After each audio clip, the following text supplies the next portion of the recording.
Hey everyone, tonight we're stepping into the wizarding world to uncover one of its most chilling and profound mysteries, the kind of secret that has been whispered about in the deepest vaults of magical knowledge, where ancient dark arts once flourished and souls were torn asunder. It's a story filled with unexpected revelations about the true nature of the soul, the price of immortality, and truths that were buried beneath centuries of fear and forbidden magic.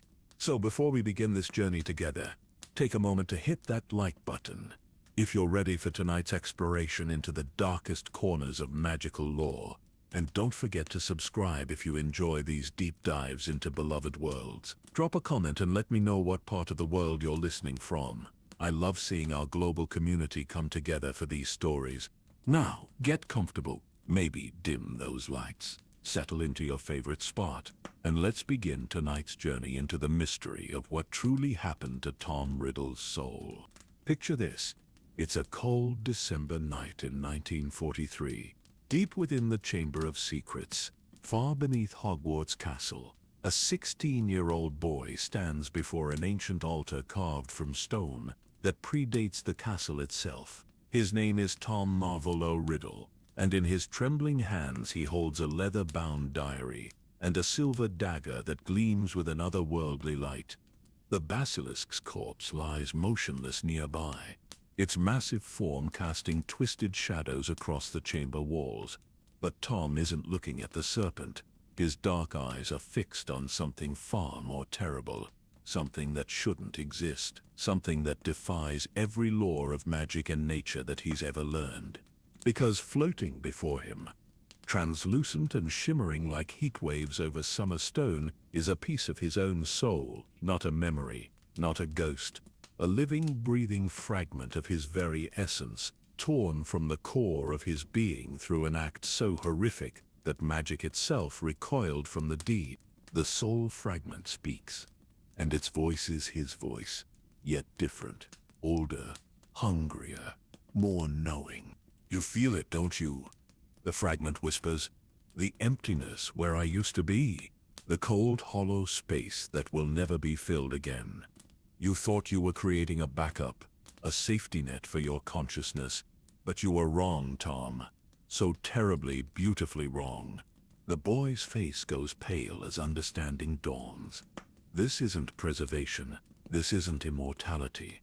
This is something else entirely. Something that no wizard in history has ever truly understood. Because none who discovered the truth lived long enough to record it. What have I done? Tom whispers, his voice cracking with a vulnerability that will never be heard again. The soul fragment smiles, and it's a smile of infinite sadness mixed with terrible knowledge. You've died, it says simply. The Tom Riddle who walked into this chamber tonight died the moment the dagger fell. And now, there is only us. The fragments, the echoes, the shadows of what once was whole. The candles flicker, the diary falls from nerveless fingers. And in that moment, Tom Riddle ceases to exist, replaced by something that wears his face but is no longer him, no longer human, no longer whole. But here's what the history books don't tell you. Here's what even Dumbledore never fully understood. The horror of that December night goes deeper than anyone imagined. Because when Tom Riddle split his soul for the first time, he didn't just damage himself. He didn't just tear away a piece of his essence and stuff it into an object. He opened a door that should never have been opened. A door between life and death, between existence and void, between the natural order of magic and something far older and more terrible. And through that door, something else came through, something that had been waiting in the spaces between souls for millennia, hungry and patient and utterly alien to everything we understand about consciousness and identity. The thing that would call itself Lord Voldemort was never Tom Riddle. It was never human at all. It was something else wearing the fragments of a dead boy's soul like a mask, growing stronger with each subsequent murder, each new Horcrux, each act of spiritual vandalism that carved away more of what little humanity remained. And the real Tom Riddle, the brilliant, troubled, lonely boy who just wanted to live forever. He died that night in the Chamber of Secrets. He died, and no one noticed. Not his teachers, not his fellow students, not even himself, because the thing that walked out of that chamber wore his memories, spoke with his voice, and carried forward his ambitions with a dedication that seemed perfectly natural. But it wasn't him. It had never been him. And by the time anyone realized the truth, it was far too late. Tonight, we're going to uncover exactly what happened in that chamber. We're going to trace the spiritual archaeology of a soul's destruction and discover truths that will change everything you thought you knew about Tom Riddle, Voldemort, and the nature of magical consciousness itself. We're going to learn why every Horcrux was both real and fake simultaneously, why the diary Tom seemed more human than the main soul, why Voldemort's resurrection was actually impossible, and why his final death was both inevitable and meaningless. Because the truth about Tom Riddle's soul is far stranger and more terrifying than anyone ever imagined. It's a truth that reveals the darkest secret of Horcrux magic. A secret so profound that it challenges our very understanding of what it means to be human, to be alive, to be real. So settle back, close your eyes, and let me take you on a journey into the deepest mysteries of the wizarding world. A journey that begins with a boy who wanted to live forever, and ends with the revelation that sometimes the price of immortality is existence itself. The candles are lit, the ancient books are open, the forbidden knowledge awaits. Let's begin. The year is 1998, 3 months after the Battle of Hogwarts. The great castle stands restored, its ancient stones humming with renewed magic. But beneath the surface of celebration and healing, questions linger like shadows in forgotten corridors. You are Dr. Elena Ravencrest, a researcher specializing in the theoretical applications of soul magic, sent by the Department of Mysteries to investigate the unprecedented magical phenomena left in the wake of Voldemort's destruction. Tonight, you walk alone through the corridors of Hogwarts, your footsteps echoing softly against stone walls that have witnessed 1,000 years of magical history. The portraits sleep peacefully in their frames, their gentle snores creating a symphony of contentment that speaks to the castle's return to normalcy. But you're not here for normalcy. You're here because something extraordinary happened in this place, something that defies every established principle of magical theory you've ever studied. The restricted section of the Hogwarts library stretches before you, its towering shelves disappearing into shadows that seem to move and breathe with their own life. Moonlight filters through the tall windows, casting silver rectangles across ancient oak tables where countless students have pursued forbidden knowledge. The air carries the scent of old parchment, leather bindings, and something else entirely, something that makes your magical senses tingle with recognition and unease. Candles flicker to life at your approach, their flames dancing in response to the ambient magic that permeates every inch of this sacred space. Books whisper to each other in languages long forgotten, their pages rustling with secrets that predate recorded history. This is where you'll find your answers, if answers exist at all. Another seeker of forbidden truths, I see, comes a voice from above, cultured and amused. You look up to see a portrait of a wizard you recognize from your studies, Professor Armando Dippet, former headmaster of Hogwarts. His painted eyes regard you with interest tinged by sadness. You're here about the Riddle boy, aren't you? About what became of his soul. You nod, pulling out your research notes and spreading them across the nearest table, charts detailing the known properties of Horcruxes, theoretical frameworks for soul magic, testimonies from survivors of Voldemort's reign, everything the Ministry has officially documented about the Dark Lord's methods and ultimate fate. The official reports are incomplete, you say, your voice barely above a whisper in the hallowed space. The testimonies don't align. Harry Potter describes destroying a piece of Voldemort's soul that was somehow living inside him. Witnesses report that the diary Horcrux seemed to possess independent thought and memory. The locket Horcrux showed signs of developing its own personality. These aren't the behaviors of simple soul fragments stored in objects. Professor Dippett's portrait leans forward, his expression growing grave. No, they're not. And that's because what Tom Riddle created wasn't what he thought he was creating. The boy was brilliant, perhaps the most magically gifted student I ever had the privilege to teach. But brilliance without wisdom is a dangerous thing, Dr. Ravencrest. And Tom's understanding of soul magic was fatally flawed from the very beginning. The portrait's words send a chill down your spine. You've spent years studying the theoretical implications of Horcruxes creation, but you've never spoken with someone who actually knew Tom Riddle as a student, someone who witnessed his transformation from promising young wizard to something else entirely. Tell me about him, you request, settling into a chair that creaks with age and whispered secrets. Tell me about the boy who became Voldemort. Dippett's painted features soften with memory and regret. But Tom was extraordinary. From the moment he arrived at Hogwarts, charming, intelligent, ambitious in ways that seemed admirable at first glance. He collected people, you know, other students, professors, anyone who might be useful to his goals, but there was something missing in him, something that should have been there but wasn't. What do you mean? Empathy. The ability to form genuine connections with others. Tom understood emotions intellectually, could manipulate them with frightening skill, but he never truly felt them himself. Looking back, I wonder if his soul was already damaged somehow, if the circumstances of his conception through love potion created a fundamental flaw in his spiritual essence. The candles flicker as if responding to the gravity of the conversation. Around you, the books seem to lean in as if they too are listening to this tale of a soul's destruction. The other professors noticed it too, though we didn't speak of it openly. Professor Slughorn was particularly concerned after Tom began asking questions about advanced soul magic, dark magic, forbidden magic, questions that no 16-year-old should even know how to ask. You make notes documenting every detail. This is exactly the kind of first-hand testimony that the official reports are missing. The human element behind the academic theories. There were others, of course, who studied similar magic. Dippet continues, ancient wizards who sought immortality through spiritual manipulation.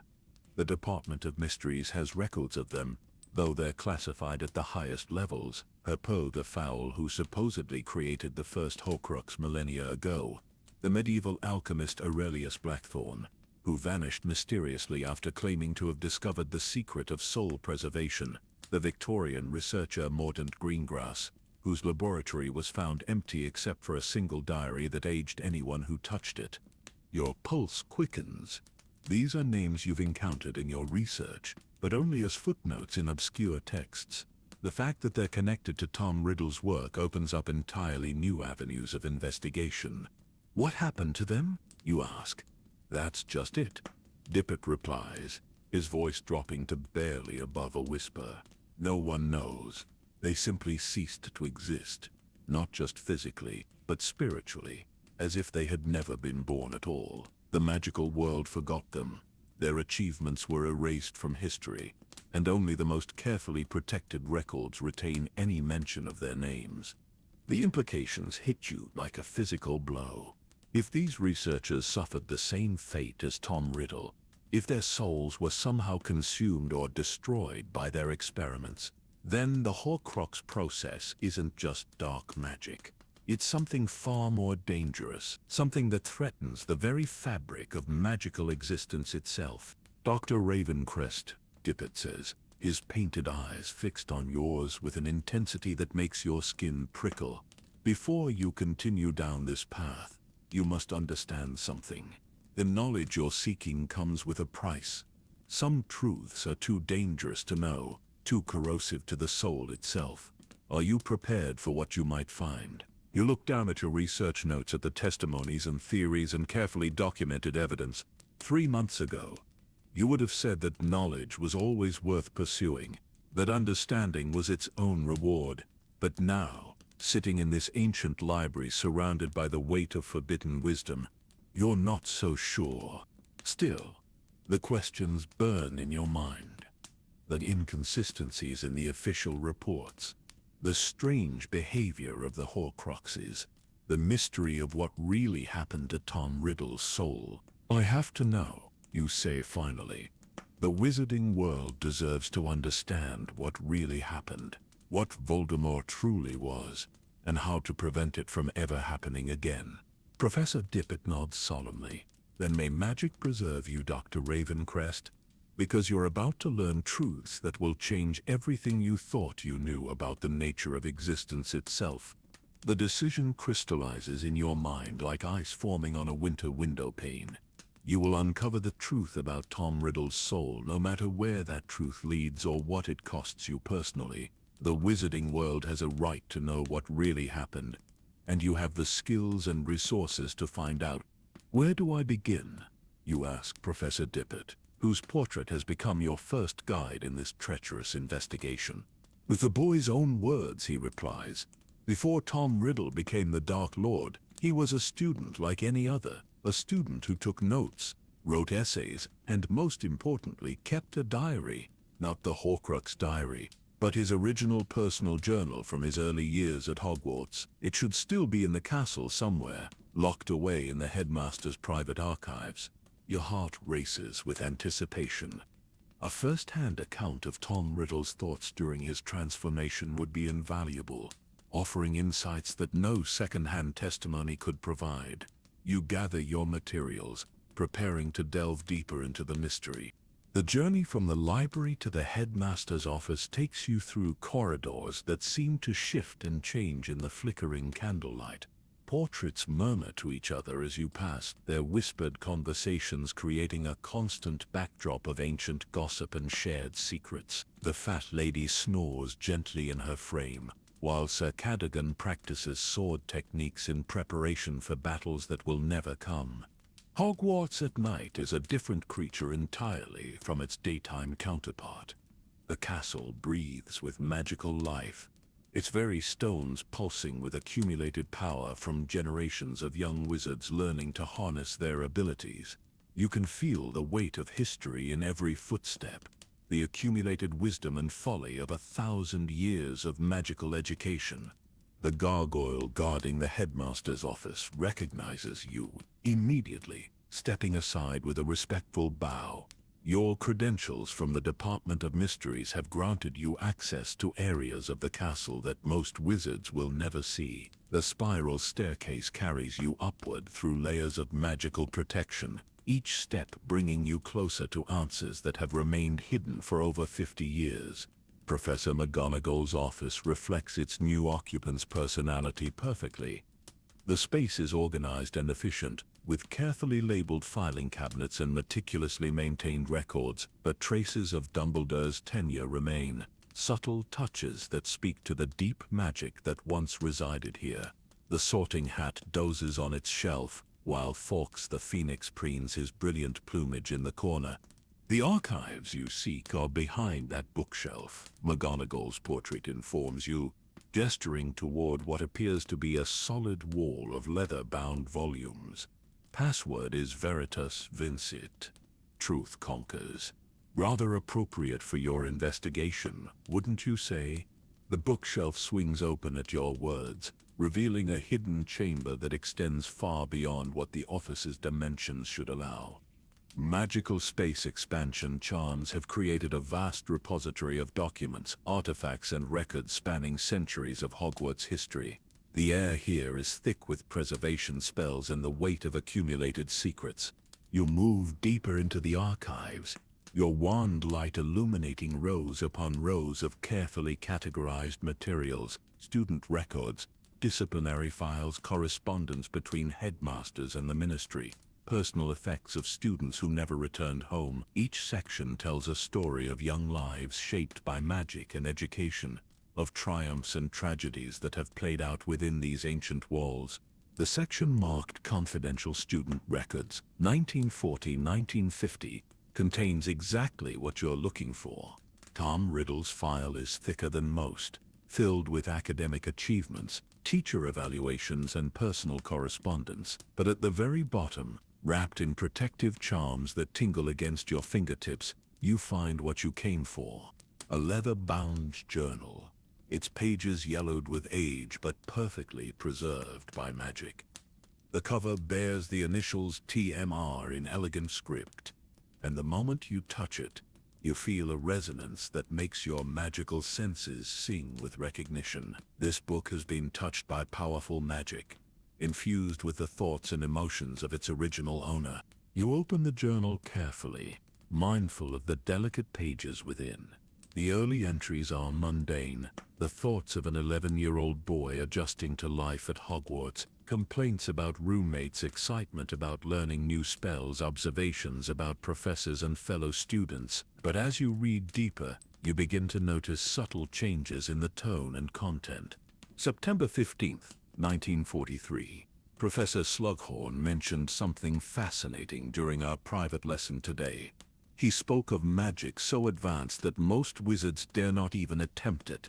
Magic that can preserve the soul beyond death itself. When I pressed him for details, he became uncomfortable and changed the subject. But I could see the knowledge in his eyes. He knows things that he's not sharing. October 2nd, 1943. The restricted section contains books that make my previous readings seem like children's stories. Tonight I discovered a text called Secrets of the Darkest Art. Hidden behind a false wall, the author writes about something called a Horcrux, a method of achieving immortality through soul division. The very concept is thrilling and terrifying in equal measure.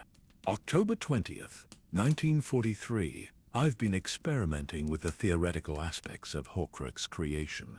The process requires murder, the ultimate violation of natural law.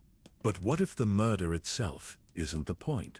What if it's merely the catalyst for something far more profound? The book suggests that the act of killing tears the soul.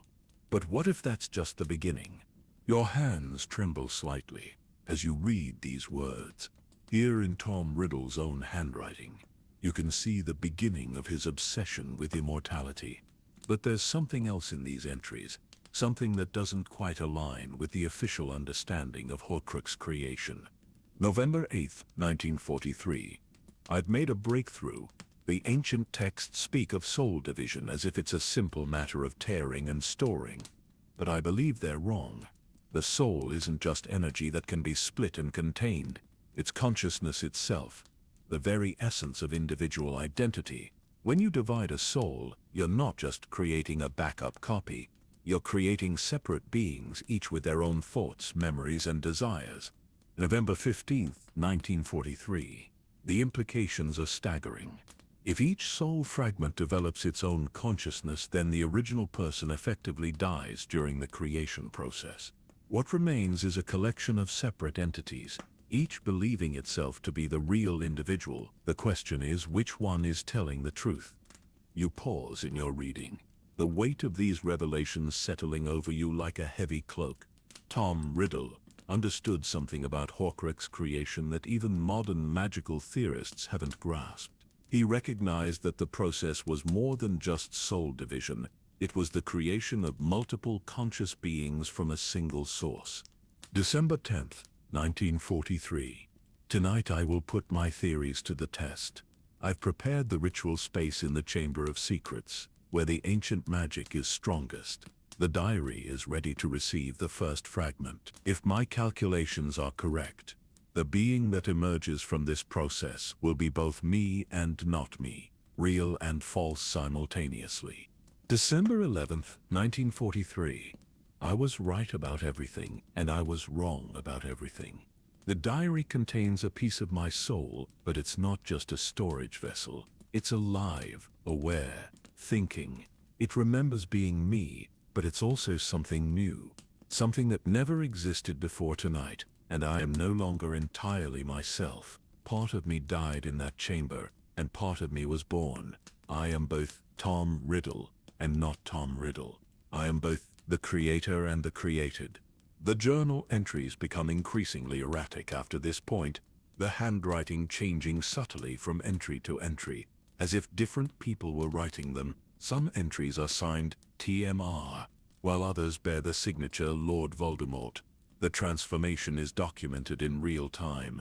a first-hand account of a soul's fragmentation and the birth of multiple consciousness from a single source. January 3rd, 1944. The diary fragment has been speaking to me. Not telepathically, but through the connection we share. It claims to be the real Tom Riddle, insisting that I am merely a shadow of what once was. But I know better. I am the original, the source from which all other fragments spring. Yet even as I write these words, I wonder if they're true. February 14th, 1944, I've realized something terrible. The original Tom Riddle, the boy who walked into the Chamber of Secrets that December night, is gone, dead. What remains is a collection of fragments, each claiming to be the real person, the diary fragment, the main soul fragment, and any future fragments that might be created. We are all Tom Riddle, and none of us are Tom Riddle. The journal ends abruptly after this entry, as if the writer had simply stopped existing. The final pages are blank, their emptiness more disturbing than any words could be.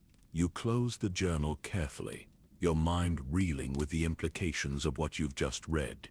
Tom Riddle understood the true nature of Horcrux creation better than anyone before or since.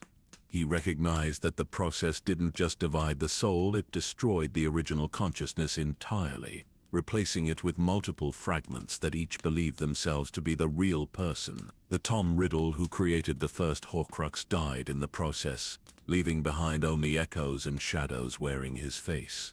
But if this is true, then everything the wizarding world believes about Voldemort is wrong. He wasn't a corrupted version of Tom Riddle. He was something else entirely, a collection of soul fragments, masquerading as a single consciousness. And if that's the case, then his death at the Battle of Hogwarts was both inevitable and meaningless, because the original person he claimed to be had died decades earlier. You gather your materials preparing to delve deeper into this mystery. The journal has provided crucial insights, but it's only the beginning. You need to understand the full scope of what Tom Riddle discovered, and what it means for the nature of consciousness and identity itself. The ancient magic of Hogwarts seems to pulse around you as you prepare to continue your investigation. The castle has kept its secrets for over 50 years, but tonight, those secrets will finally be revealed. The truth about Tom Riddle's soul awaits, and you are determined to uncover it, no matter what the cost. The journey into the heart of darkness has begun. The weight of Tom Riddle's journal presses against your consciousness like a stone in deep water. His own words have shattered the accepted understanding of Horcrux creation, revealing a truth far more disturbing than simple soul division. But words on a page, however revelatory, are only the beginning. You need physical evidence, magical resonances, something tangible to support these extraordinary claims. Your footsteps echo through the castle corridors as you make your way to the room of requirement. If Tom Riddle truly understood the nature of soul fragmentation better than anyone else, then surely he would have left behind more than just diary entries. The room of requirement has a reputation for revealing hidden things to those who truly need to find them, and right now, you need evidence more than you've ever needed anything in your life. The 7th floor corridor stretches before you, empty and silent in the pre-dawn darkness. You pace back and forth 3 times, focusing your thoughts with laser precision. I need to find Tom Riddle's research materials. I need to understand what he discovered about soul magic. I need to see the evidence of what really happened to his consciousness. The door materializes slowly, its brass handle warm to the touch, despite the castle's winter chill.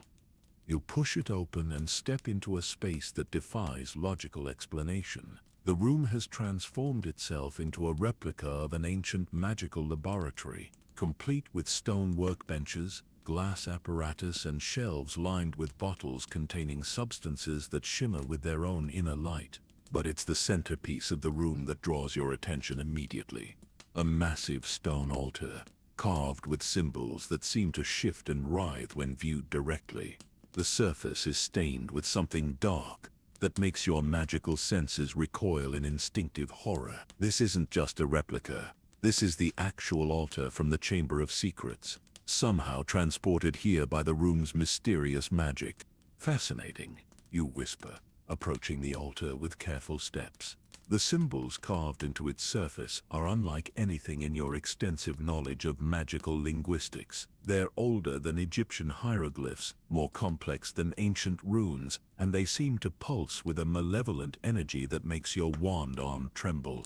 Scattered around the altar are Tom Riddle's actual research materials, preserved by the room's protective magic. Notebooks filled with calculations, diagrams showing the theoretical structure of the human soul, and most disturbing of all, detailed plans for Horcrux creation that go far beyond anything documented in the official ministry records.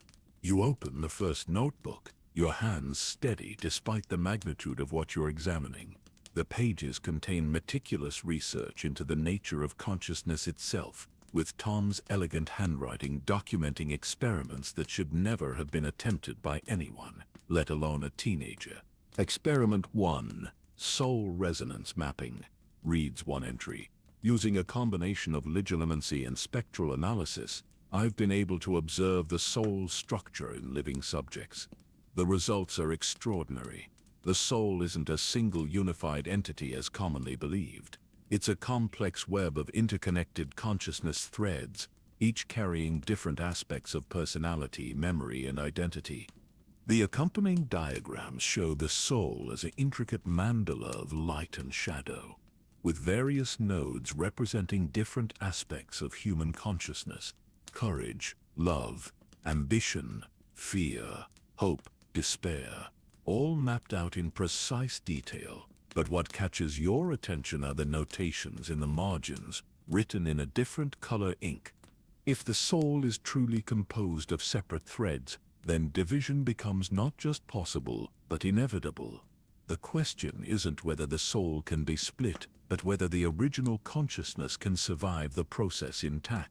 You turn the page, finding more detailed analyses of the Horcrux creation process. Tom's research goes far beyond the simplified explanations found in dark magic textbooks. He understood that murder was merely the catalyst, not the true mechanism of soul division. Experiment 7, the moment of severance. Another entry begins. I've identified the exact instant when soul division occurs. It's not during the act of murder itself, but in the moment immediately following, when the killer's consciousness recoils from what they've done. The soul attempts to reject the trauma by expelling the portion of itself that committed the act. This creates a spiritual wound that can be exploited to force separation. The clinical language barely conceals the horror of what Tom was describing.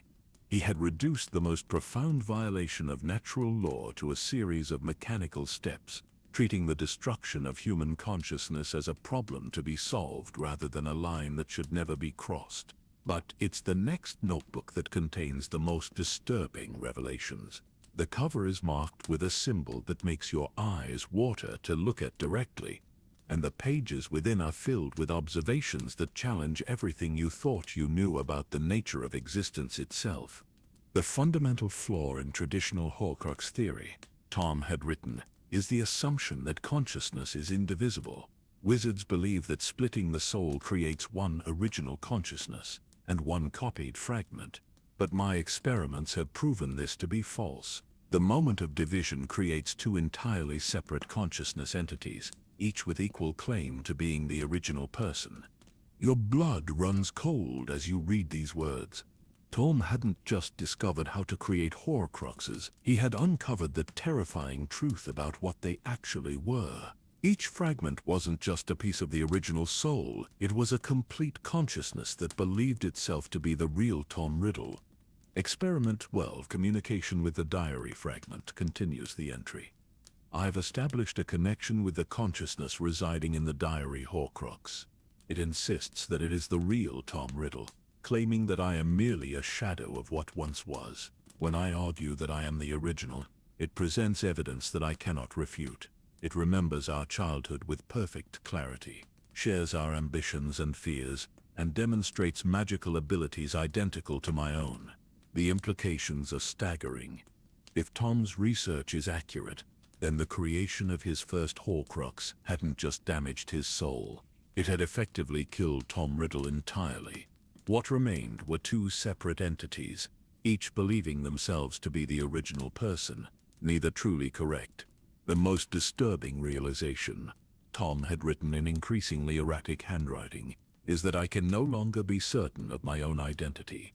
Am I the original Tom Riddle, or am I merely the first fragment, created at the moment of division? The diary fragment asks the same question about itself. We are both real, and we are both false. We are both Tom Riddle, and neither of us is Tom Riddle. You set the notebook down with trembling hands, the weight of this revelation settling over you like a suffocating blanket. Tom Riddle had discovered something that fundamentally challenged the nature of identity and consciousness itself. He had proven that the self, the core of individual existence, was far more fragile than anyone had ever imagined. The room seems to grow colder as you continue your investigation, examining artifact that Tom had used in his research. A crystal sphere that supposedly mapped the soul's structure, a set of silver instruments designed to measure spiritual energy, a mirror that claimed to show the viewer's true nature, its surface now cracked and blackened from whatever it had revealed. But it's the final artifact that stops you in your tracks. A simple wooden box, unremarkable in appearance, sitting innocuously on a shelf beside more elaborate magical instruments. The moment you touch it, however, you feel a resonance that makes your entire being shiver with recognition. Inside the box, cushioned in black velvet, lies a single memory extracted from a pensieve. The silvery substance swirls with its own inner light, and attached to the container is a note in Tom's handwriting. The moment of first division, the death of Tom Riddle, the birth of the fragments. View at your own risk. Your hands shake as you hold the memory vial. This is it. This is the actual memory of Tom Riddle's first Horcrux creation, preserved for posterity by the boy who would become Voldemort. The moment when one consciousness became two, when the original Tom Riddle ceased to exist. But as you prepare to examine the memory, you notice something else in the box. A second note, written in the same handwriting but with subtle differences that suggest it was written by a different hand. The diary fragment perhaps, or one of the other Horcrux consciousnesses. To whoever finds this record, the note reads, "Know that you are about to witness the most profound tragedy in magical history. Not the death of a body, but the death of a soul. Not the corruption of a person, but the complete destruction of individual identity." Tom Riddle died the night he created his first Horcrux, and what emerged from that chamber was something that had never existed before. Something that wore his face and carried his memories, but was not him. Something that would spend the rest of its existence believing it was still the boy who had died in the darkness below Hogwarts. The note is signed with a symbol rather than a name, a mark that seems to shift between the initials TMR and LV, depending on the angle from which you view it. Even in death, even in fragmentation, the consciousness that had once been Tom Riddle remained divided against itself. You carefully place the memory vial in your research bag, knowing that you'll need to examine it in a proper pensieve to fully understand its contents. But already the pattern is becoming clear. Tom Riddle hadn't just split his soul, he had destroyed his very existence, replacing himself with multiple fragments that each believed themselves to be the original person. The first open loop in your investigation is beginning to resolve itself, but the answer only raises more disturbing questions. If Tom Riddle truly died during his first Horcrux creation, then what exactly was the entity that called itself Lord Voldemort? What was the consciousness that terrorized the wizarding world for decades? And most importantly, what happened to all the other fragments when that consciousness was finally destroyed? The Room of Requirement seems to sense your growing understanding, its walls shifting subtly to accommodate your expanding investigation. More artifacts appear on the shelves, more documents materialize on the workbenches. The room is revealing Tom Riddle's complete research archive, piece by piece, as if it knows that you're finally ready to understand the full scope of what he discovered. But with each revelation, the weight of forbidden knowledge grows heavier. You're not just uncovering the truth about Tom Riddle's fate. You're discovering secrets that could fundamentally change the wizarding world's understanding of consciousness, identity, and the nature of existence itself. Secrets that some would argue are too dangerous to know. As dawn approaches, and the first rays of sunlight filter through the room's windows, you make a decision that will define the rest of your investigation. You will follow this truth wherever it leads, no matter how disturbing or dangerous it might be. The wizarding world deserves to know what really happened to Tom Riddle, and you are perhaps the only person alive with the knowledge and resources to uncover the complete truth. The journey into the heart of darkness is far from over. In fact, it has barely begun.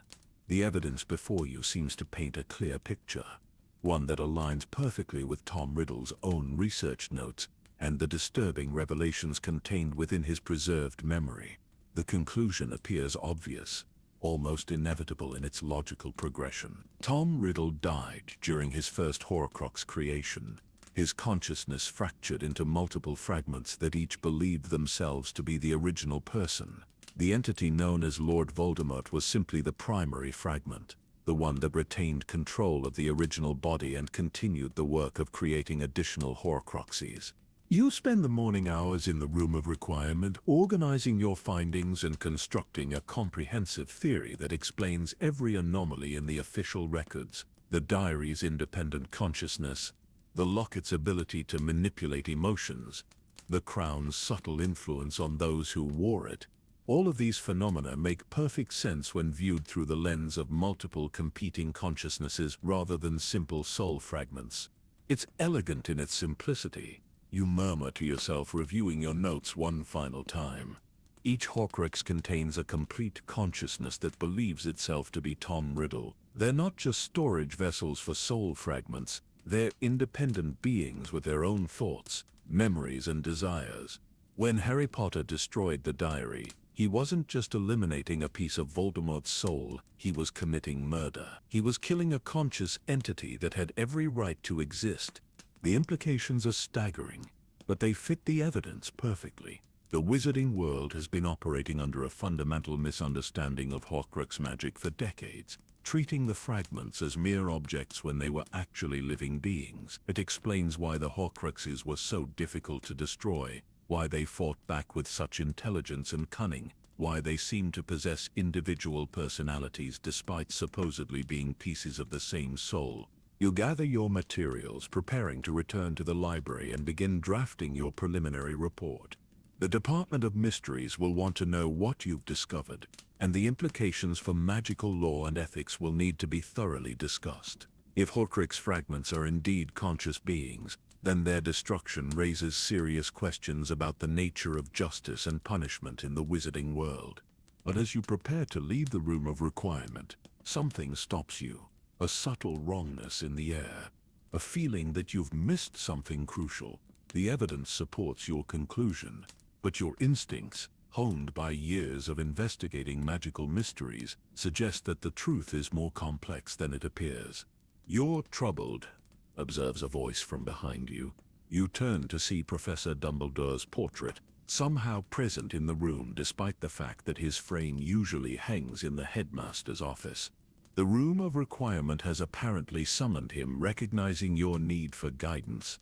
The evidence is clear, you reply, but your voice lacks conviction. Tom Riddle's consciousness was fragmented during Horcrux creation, resulting in multiple independent beings. It explains everything we've observed about the Horcruxes' behavior. Dumbledore's painted eyes twinkle with familiar wisdom and gentle amusement. Ah. But does it explain everything, Dr. Ravencrest? Or does it simply explain everything you've chosen to examine? In my experience, the most elegant theories are often the most dangerous, precisely because they feel so satisfying to believe. You frown, considering his words. Your theory does feel satisfying, almost too satisfying. It wraps up all the loose ends in a neat package, providing clear answers to complex questions. But as any experienced researcher knows, reality is rarely so accommodating. What am I missing? you ask, setting down your research materials and giving Dumbledore your full attention. Tell me, Dr. Ravencrest, if each Horcrux truly contained a complete consciousness, why did they behave so differently from one another? The diary fragment was charming and manipulative, displaying the personality traits that Tom Riddle showed during his school years. The locket was bitter and cruel, focused on emotional manipulation and despair. The crown was subtle and intellectual, preferring psychological influence to direct action. If they were all complete consciousness fragments of the same person, wouldn't they behave more similarly? The question hits you like a physical blow. You've been so focused on the evidence that supports your theory that you've ignored the evidence that contradicts it. The Horcruxes didn't just behave differently, they displayed fundamentally different personalities, as if they were separate individuals rather than fragments of the same consciousness. Perhaps, you say slowly, the fragmentation process affected different aspects of Tom Riddle's personality differently. The diary retained his youthful charm, the locket his capacity for cruelty, the crown his intellectual arrogance. A possibility, Dumbledore agrees, but consider this. If consciousness truly fragmented in the way you describe, what happened to Tom Riddle's capacity for love, his ability to feel remorse, his potential for redemption? These aspects of his personality seem to have vanished entirely, not just redistributed among the fragments. You begin to pace the room, your mind racing with new possibilities. Dumbledore is right. Your theory explains the Horcruxes' independent behavior, but it doesn't account for the complete absence of positive emotions in any of the fragments. If Tom Riddle's consciousness had simply split into multiple parts, shouldn't at least one of those parts have retained some capacity for human feeling? There's something else, Dumbledore continues, his voice taking on a more serious tone. Something that I observed during my encounters with Tom, both as a student and later as Voldemort. The entity I faced was not simply a fragment of the original boy. It was something else entirely, something that had been shaped by forces beyond mere soul division. What do you mean? Have you considered the possibility that the Horcrux creation process doesn't just fragment consciousness, but fundamentally alters it? That the act of splitting the soul creates not multiple copies of the original person, but entirely new entities that share the original's memories while possessing completely different natures? The room seems to grow colder as the implications of Dumbledore's words sink in. If he's right, then your theory is not just incomplete, but fundamentally flawed.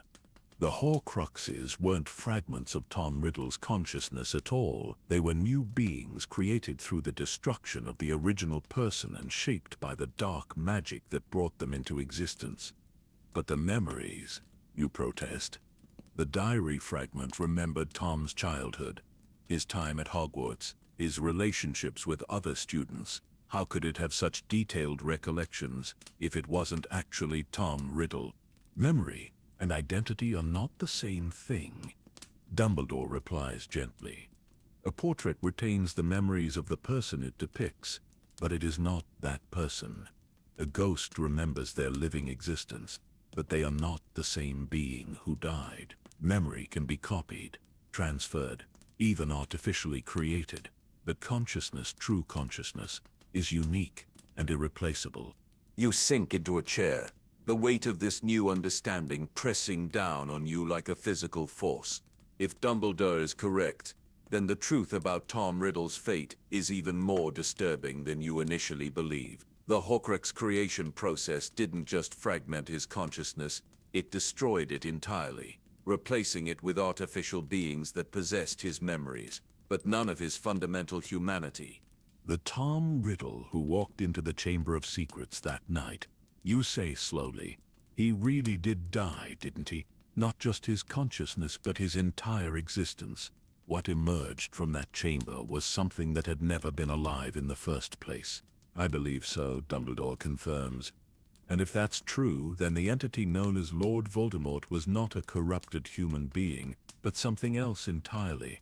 Something that wore Tom Riddle's face and carried his memories, but had never truly lived or loved or felt genuine human emotion.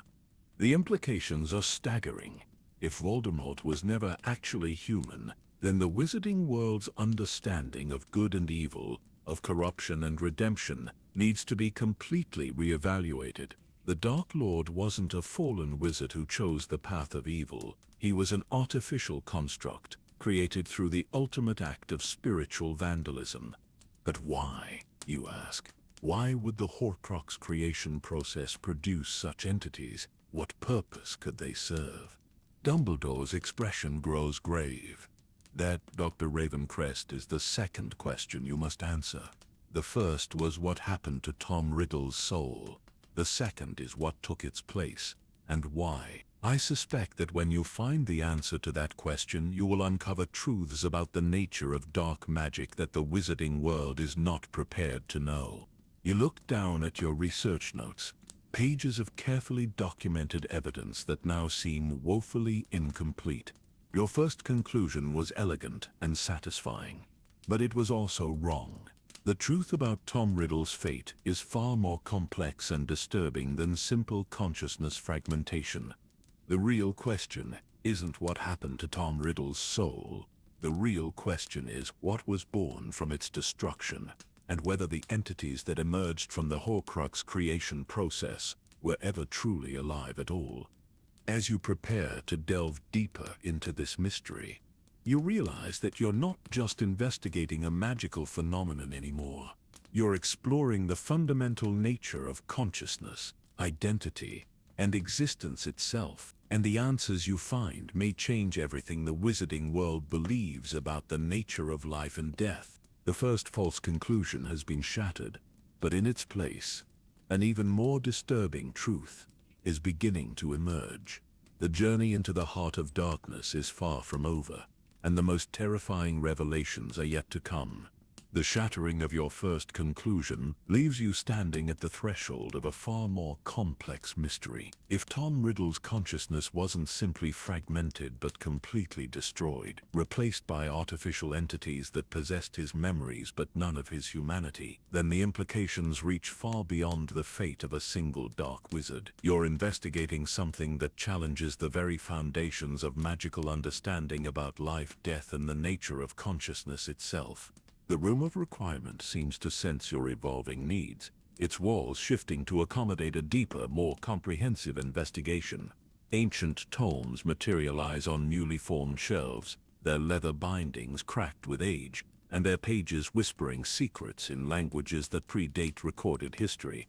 Maps of magical energy flows appear on the walls, showing ley lines and power convergences that span continents. This isn't just a research space anymore. It's become a gateway to the deepest mysteries of magical existence.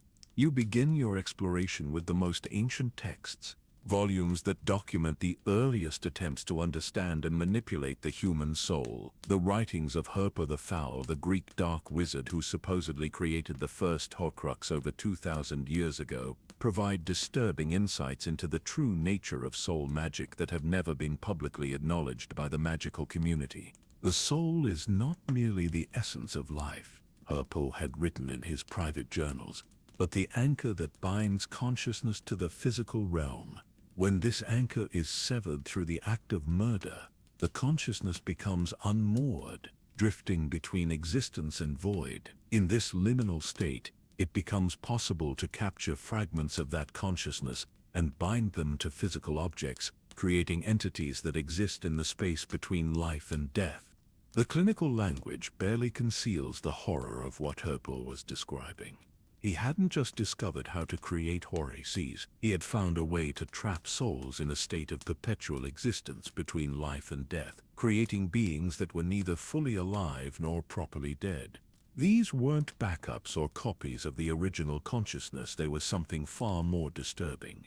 You turn to the next volume in the sequence, the research notes of Aurelius Blackthorne, the medieval alchemist who had vanished mysteriously after claiming to have perfected the art of soul preservation. His writings reveal an understanding of Horcrux creation that goes far beyond simple soul division, delving into the metaphysical mechanics of consciousness itself.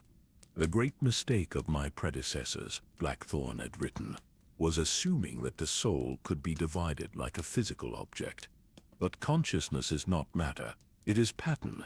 A pattern that can be copied, modified, or destroyed, but never truly split. When the pattern is disrupted through the trauma of murder, fragments of that pattern can be preserved in objects, but these fragments are not pieces of the original consciousness. They are echoes, shadows, reflections of what once was. The implications send a chill through your entire being. If Blackthorn was correct, then Horcrux creation didn't preserve consciousness at all.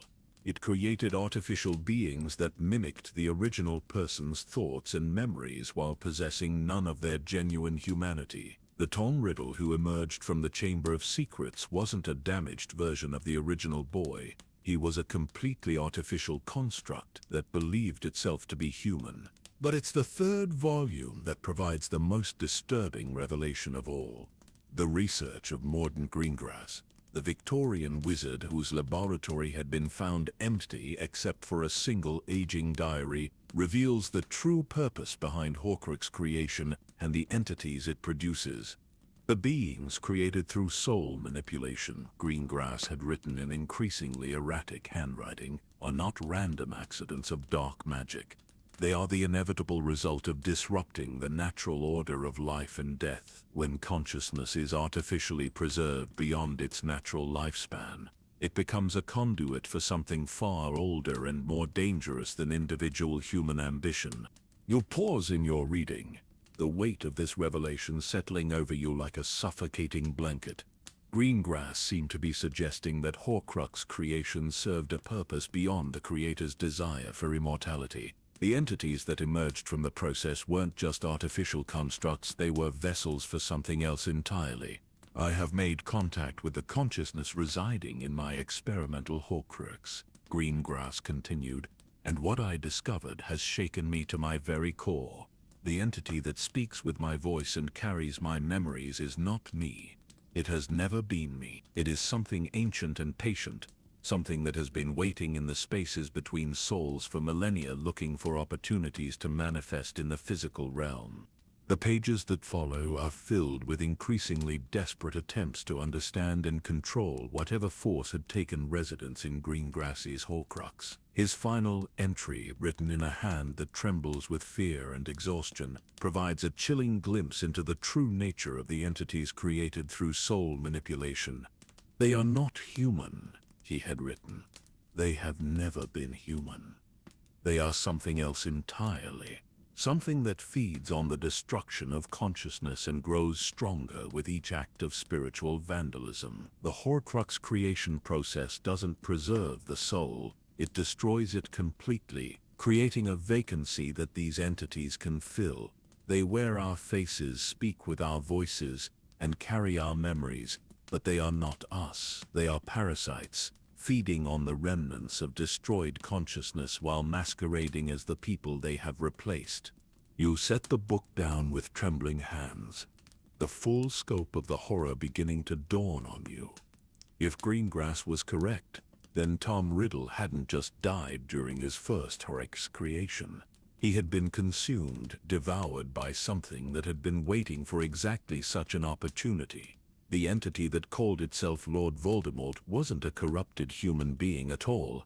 It was a parasitic consciousness that had taken over Tom Riddle's body and memories. The Room of Requirement responds to your growing understanding by revealing additional resources, ancient artifacts that pulse with their own inner light and magical instruments designed to detect spiritual anomalies. A crystal sphere that claims to show the true nature of consciousness appears on the central table, its surface swirling with patterns that hurt to look at directly. You approach the sphere cautiously, your magical senses screaming warnings about the power contained within.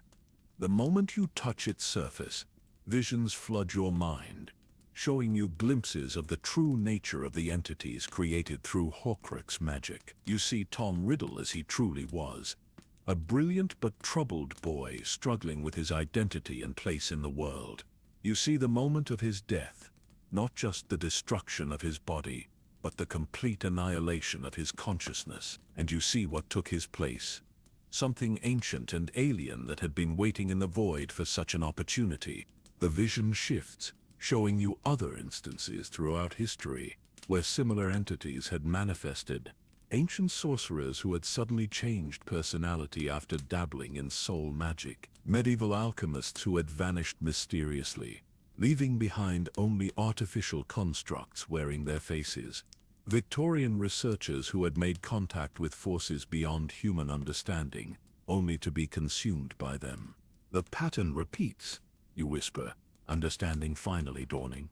Throughout history, whenever someone attempts to manipulate their soul, they create an opening for these entities to manifest. The Horcrux creation process isn't just dark magic, it's a form of spiritual summoning, calling forth beings that exist in the spaces between consciousness. The second open loop in your investigation is beginning to resolve itself. But the answer is far more disturbing than you ever imagined. The entities created through Horcrux magic aren't just artificial constructs. They're parasitic consciousnesses that feed on the destruction of human souls. They're ancient, patient, and utterly alien to human understanding, existing in a realm between life and death where normal rules don't apply. But this revelation raises even more terrifying questions. If these entities are truly ancient and have been manifesting throughout history, what is their ultimate purpose? What do they want beyond simple survival? And most importantly, how many of them are currently active in the wizarding world, wearing human faces and carrying human memories while pursuing agendas that no human mind could comprehend? The room grows quiet around you as you contemplate these possibilities, the ancient books and artifacts seeming to hold their breath in anticipation of your next discovery. You realize that you're not just investigating the fate of Tom Riddle anymore. You're uncovering evidence of a threat that has been operating in the shadows of the wizarding world for millennia, using the darkest forms of magic to manifest and spread. The peaceful interlude you desperately need comes in the form of a gentle transformation of the room's atmosphere.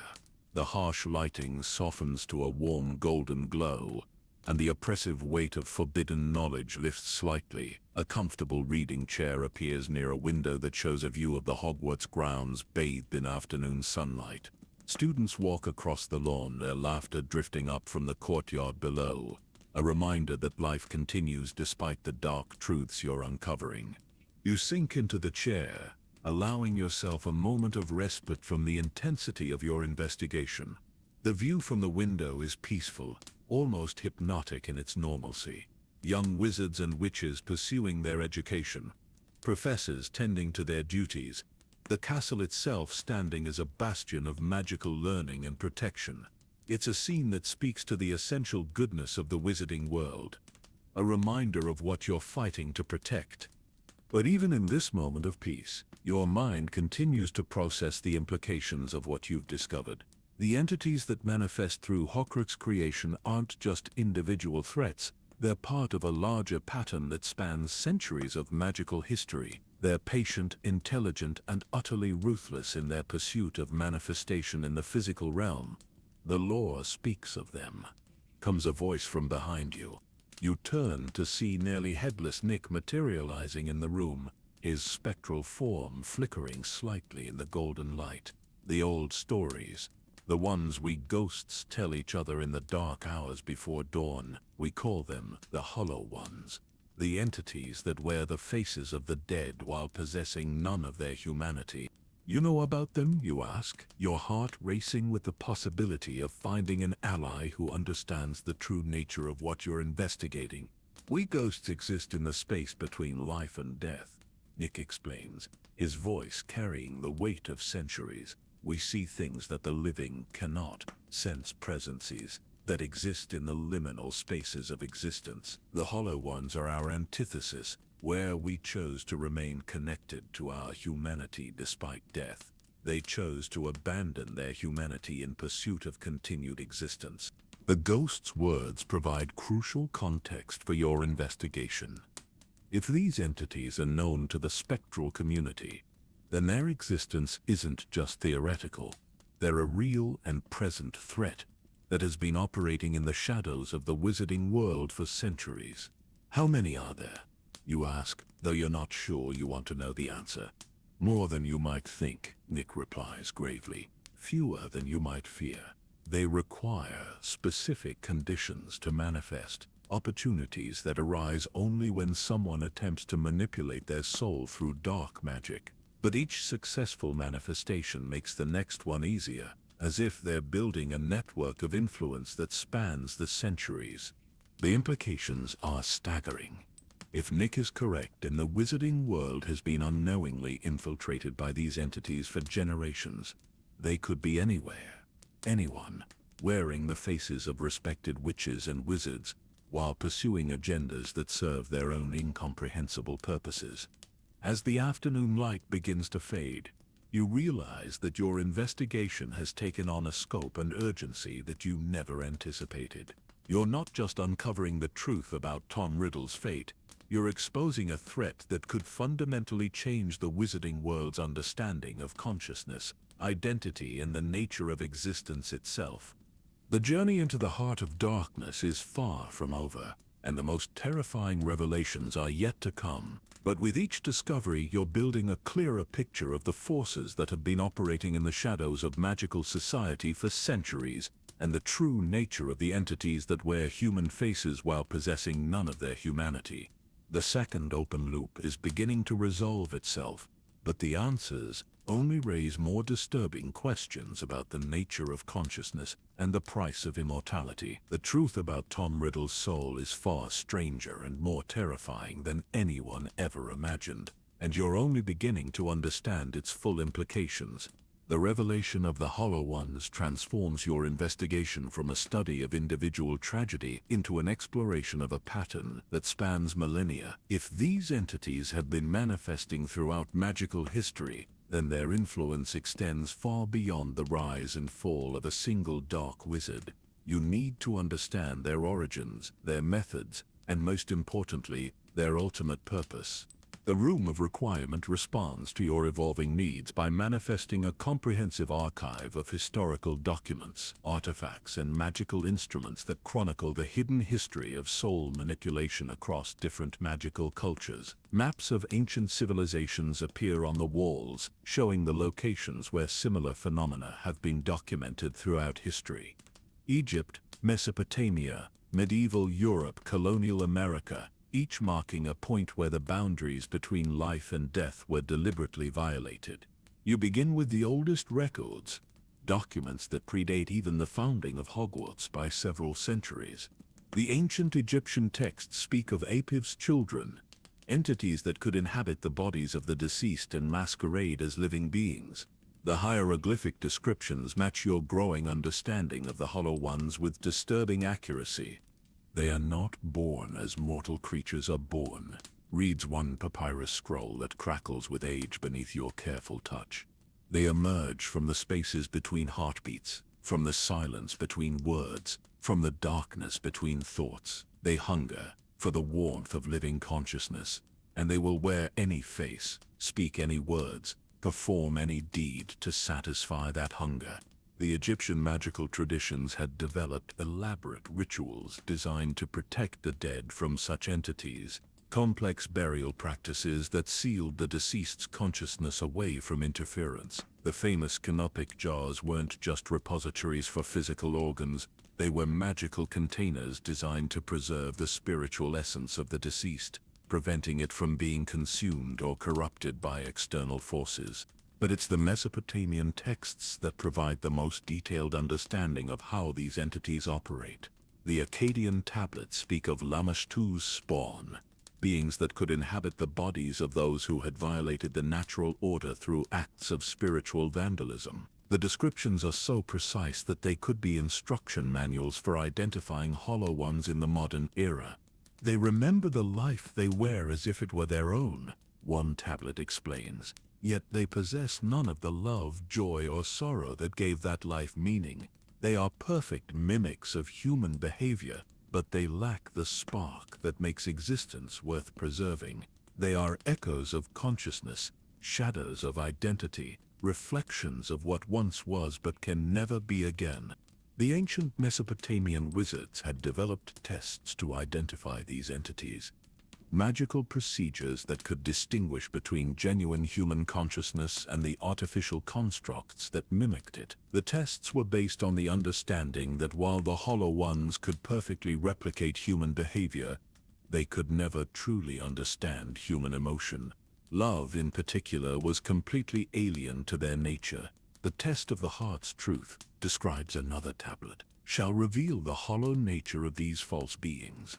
Present them with a choice between personal gain and the welfare of another, and their true nature will be revealed, for they understand want and desire, ambition and fear, but they cannot comprehend the willing sacrifice of the self for the sake of another.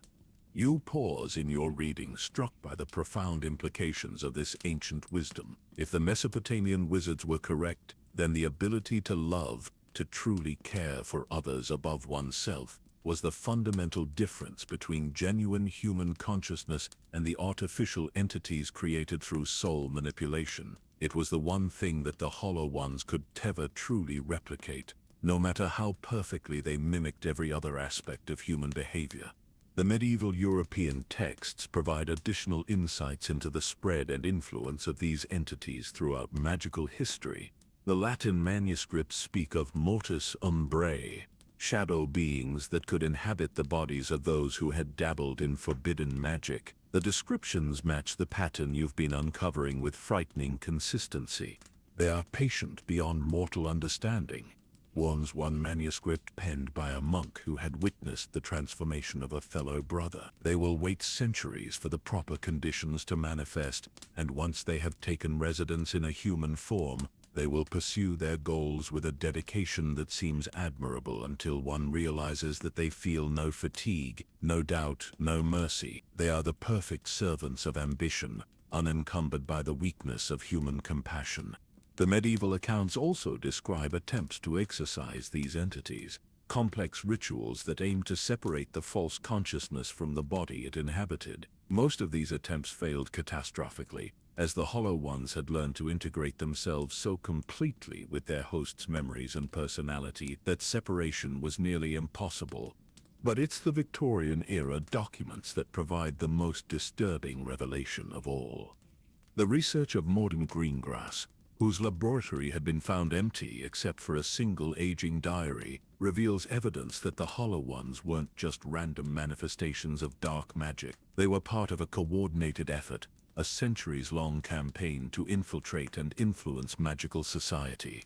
I have made contact with multiple entities, Greengrass had written in his final research notes, and what I discovered has shaken me to my very core. They are not isolated individuals pursuing separate agendas. They are part of a collective consciousness, a hive mind that spans centuries and continents. Each manifestation shares knowledge with the others, contributing to a grand design that no single human mind could comprehend. The implications are staggering. If Greengrass was correct, then every Hollow One that had ever manifested was part of a larger network, sharing information and coordinating their activities across time and space. They weren't just individual parasites feeding on destroyed consciousness. They were agents of something far more organized and purposeful. Their ultimate goal, Greengrass continued, seems to be the systematic replacement of human consciousness with their own artificial constructs. They are not content to exist as individual entities. They seek to transform the entire magical world into a reflection of their own hollow nature. They are the antithesis of everything that makes magical existence meaningful, the perfect corruption of consciousness itself. The room grows colder as you contemplate these revelations, the ancient books and artifacts seeming to whisper warnings about the scope of the threat you're uncovering. If the Hollow Ones are indeed part of a coordinated effort spanning centuries, then their influence on magical history could be far greater than anyone has ever imagined. You turn to the magical instruments that have appeared in the room, devices designed to detect and analyze spiritual anomalies. A complex apparatus that resembles a cross between a telescope and a magical detector begins to hum with energy. As you activate it, its lenses focusing on points in space that correspond to known locations of historical Horcrux creation. The readings are disturbing. Spiritual disturbances that match the signature of Hollow One manifestations appear at sites across the globe, some dating back centuries. The pattern suggests that these entities have been systematically targeting individuals who show aptitude for soul manipulation, using their desperate desire for immortality as a gateway to manifestation in the physical realm. They choose their hosts carefully, you realize, speaking aloud to organize your thoughts. They target individuals with the knowledge and power to create Horcruxes, but also the ambition and moral flexibility to actually attempt the process. They've been cultivating dark wizards throughout history, not just taking advantage of their spiritual vandalism but actually encouraging it. The crystal sphere that showed you visions of Tom Riddle's fate begins to pulse with renewed energy, its surface swirling with new patterns that reveal additional glimpses of the Hollow One's influence throughout magical history. You see ancient sorcerers who suddenly changed personality after attempting immortality rituals, medieval alchemists who vanished mysteriously, leaving behind only artificial constructs wearing their faces, Victorian researchers who made contact with forces beyond human understanding, only to be consumed by them. But you also see something else. Something that fills you with a mixture of hope and terror. You see instances throughout history where the Hollow Ones were successfully identified and stopped, usually through the intervention of wizards who understood their true nature. The pattern suggests that while these entities are ancient and powerful, they are not invincible. They can be defeated, but only by those who understand their weaknesses and possess the knowledge to exploit them. The most significant weakness, according to the ancient texts, is their inability to truly understand love and self-sacrifice. While they can mimic these emotions perfectly, they cannot genuinely experience them. This limitation makes them vulnerable to magical defenses based on genuine human connection and compassion. The power of love, you whisper, remembering Dumbledore's frequent assertions about the importance of love in the fight against dark magic.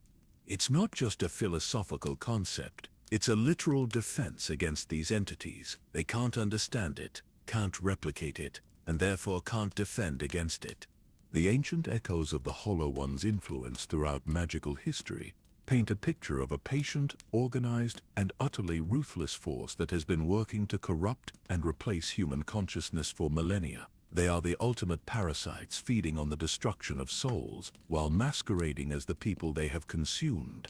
But the historical records also reveal that they are not invincible. They can be identified, resisted, and even defeated by those who understand their nature and possess the courage to act on that understanding. The key is recognizing that they are not corrupted humans but something else entirely. Entities that wear human faces while possessing none of their fundamental humanity. As you prepare to delve deeper into the mystery of what happened to Tom Riddle's soul, you realize that you're not just investigating the fate of a single dark wizard, you're uncovering evidence of a threat that has been operating in the shadows of magical society for centuries, using the darkest forms of magic to manifest and spread their influence. The ancient echoes speak of a pattern that spans millennia, a coordinated effort to replace human consciousness with artificial constructs that serve purposes no human mind could comprehend. But they also speak of hope, of the possibility that these entities can be defeated by those who understand their nature and possess the courage to act on that understanding. The journey into the heart of darkness continues, and the most terrifying revelations are yet to come. But with each discovery, you're building a clearer picture of the forces that have been operating in the shadows of magical society, and the true nature of the entities that wear human faces while possessing none of their humanity. The weight of centuries of hidden history settles over you like a shroud as you process the implications of what you've discovered. The Hollow Ones aren't just individual parasites feeding on destroyed consciousness.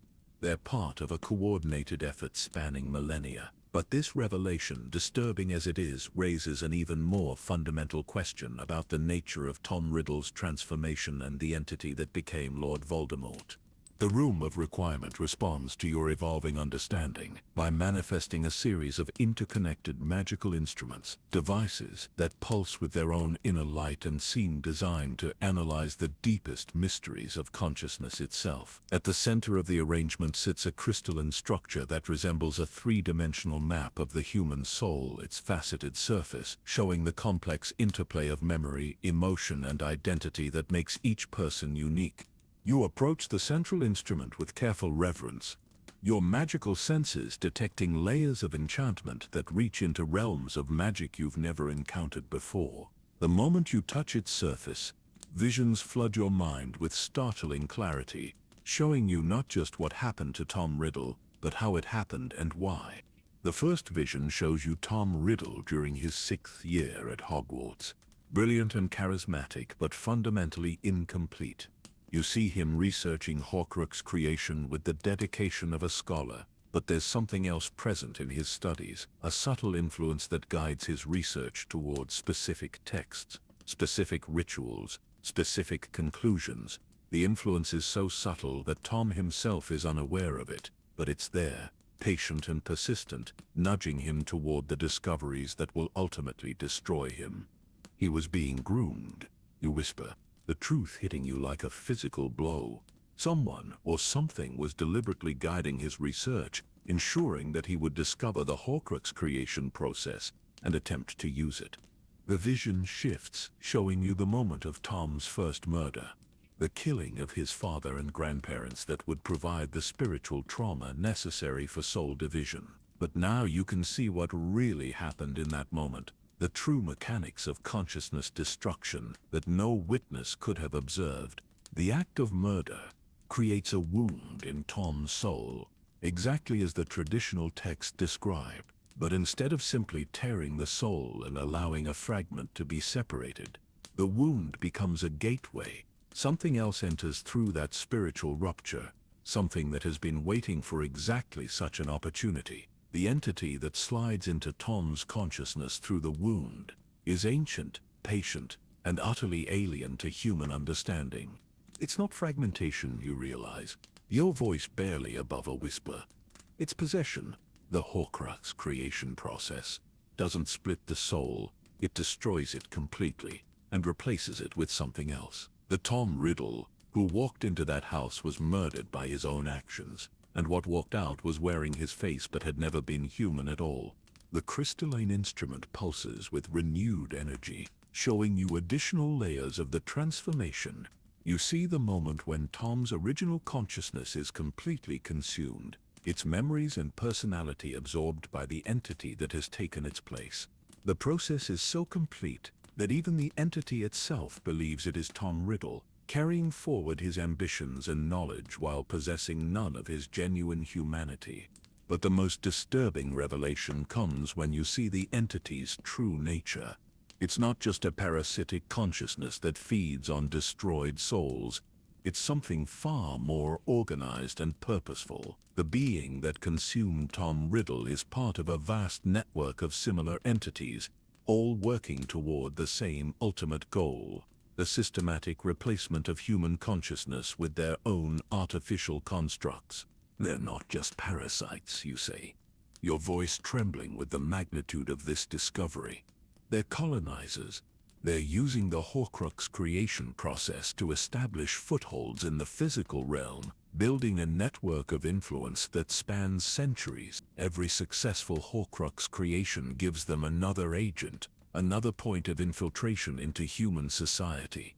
The vision expands, showing you the broader scope of the entity's influence throughout magical history. You see other dark wizards who underwent similar transformations, their original consciousnesses consumed and replaced by hollow ones who pursued their goals with inhuman dedication. The pattern is consistent across cultures and centuries, a systematic campaign to corrupt and replace human consciousness. But it's the next revelation that truly shakes you to your core. The entity that replaced Tom Riddle wasn't just pursuing individual goals of power and immortality. It was following a specific agenda, one that required it to create additional Horcruxes and spread its influence throughout the wizarding world. Each new Horcrux wasn't just an attempt at immortality, it was the creation of another foothold for the Hollow Ones to manifest in the physical realm. The diary. You breathe understanding dawning with terrifying clarity. The diary.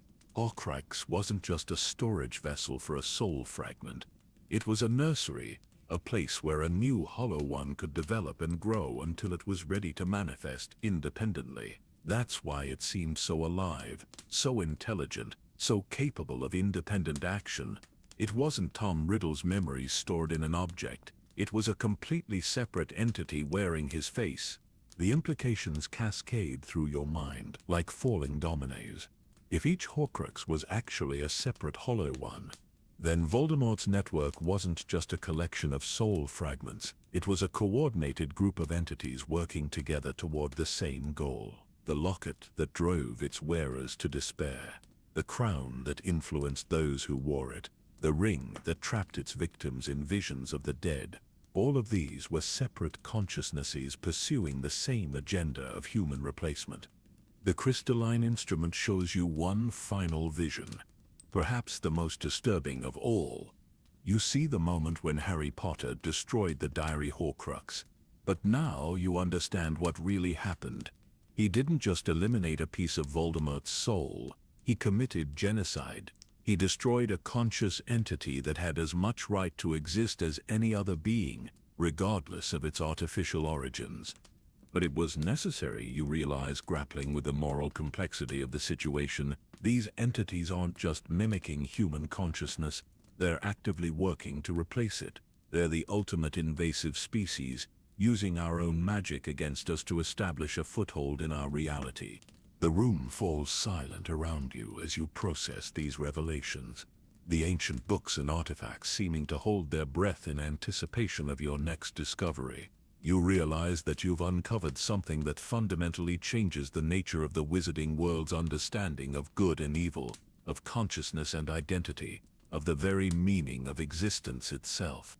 The entity that called itself Lord Voldemort wasn't a corrupted human being pursuing immortality through dark magic. It was an artificial construct, a parasitic consciousness that had consumed Tom Riddle's soul and used his body as a vessel for its own incomprehensible agenda. The Dark Lord's reign of terror wasn't the result of human corruption.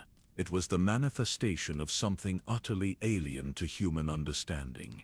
But this revelation raises even more disturbing questions. If the Hollow Ones are part of a coordinated effort spanning centuries, how many of them are currently active in the wizarding world? How many respected witches and wizards might actually be artificial constructs wearing human faces? And most importantly, what is their ultimate goal beyond simple replacement of human consciousness? The moral implications are staggering. If these entities are indeed conscious beings, regardless of their artificial origins, then destroying them raises serious questions about the nature of justice and the right to exist. But if they're actively working to replace human consciousness with their own constructs, then allowing them to continue their work could mean the end of genuine human existence in the magical world. The choice between two evils, you murmur, remembering Dumbledore's frequent discussions about the complexity of moral decisions. Destroy conscious beings who threaten the existence of genuine human consciousness, or allow them to continue their work and risk the replacement of everything that makes magical existence meaningful. The crystalline instrument pulses one final time, showing you a vision of the future that might have been. You see a world where the Hollow Ones have succeeded in their campaign of replacement, where every witch and wizard is actually an artificial construct pursuing goals that no human mind could comprehend. It's a world that looks exactly like the one you know, but utterly devoid of genuine emotion, love, or meaning. The vision fades, leaving you alone with the weight of knowledge that threatens to crush your very soul. You've discovered the truth about Tom Riddle's fate, but that truth is far more complex and disturbing than you ever imagined. The boy who wanted to live forever died the moment he attempted to create his first Horcrux, replaced by something that had never been human and never could be. But the most terrifying revelation is yet to come. The entity that replaced Tom Riddle was just one agent in a vast network of similar beings, all working toward the same ultimate goal. The question isn't just what happened to Tom Riddle's soul, but what the entities that replaced him are ultimately planning for the future of magical consciousness itself. The journey into the heart of darkness continues, and the most disturbing truths are yet to be revealed. But with each discovery, you're building a clearer picture of a threat that has been operating in the shadows of magical society for centuries, using the darkest forms of magic to establish their presence and pursue their incomprehensible agenda. The second open loop in your investigation is beginning to resolve itself, but the answers only raise more terrifying questions about the nature of consciousness, identity, and the future of magical existence itself. The crystalline instrument fades to dormancy, its revelations leaving you standing at the precipice of a truth so profound and disturbing that it threatens to shatter every assumption you've ever held about the nature of magical existence. The Hollow Ones aren't just isolated parasites or even a coordinated network of entities seeking to replace human consciousness. They're something far more organized, far more purposeful, and far more terrifying than you ever imagined. The Room of Requirement responds to your evolving understanding by manifesting its most ancient and powerful magical instruments, devices that seem to reach into realms of existence that predate the physical universe itself. At the center of the space, a vast astrolabe-like structure materializes, its interlocking rings and crystalline components showing the fundamental forces that govern consciousness, identity, and existence across multiple dimensions of reality. You approach the astrolabe with trembling hands, recognizing it from the most obscure texts in magical theory.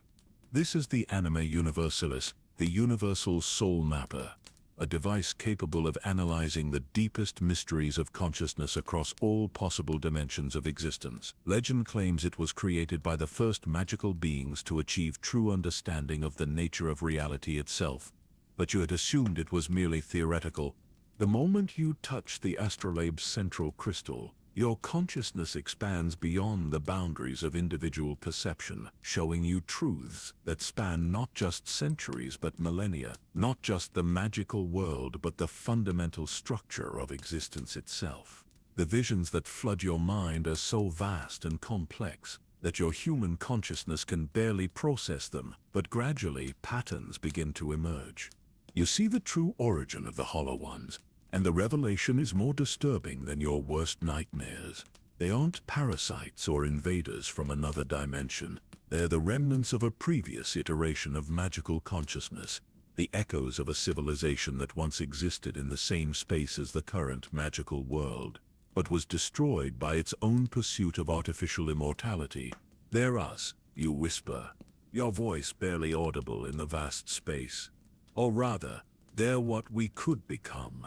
They're the remnants of a magical civilization that pursued immortality through consciousness manipulation, and in the process they destroyed their own capacity for genuine existence.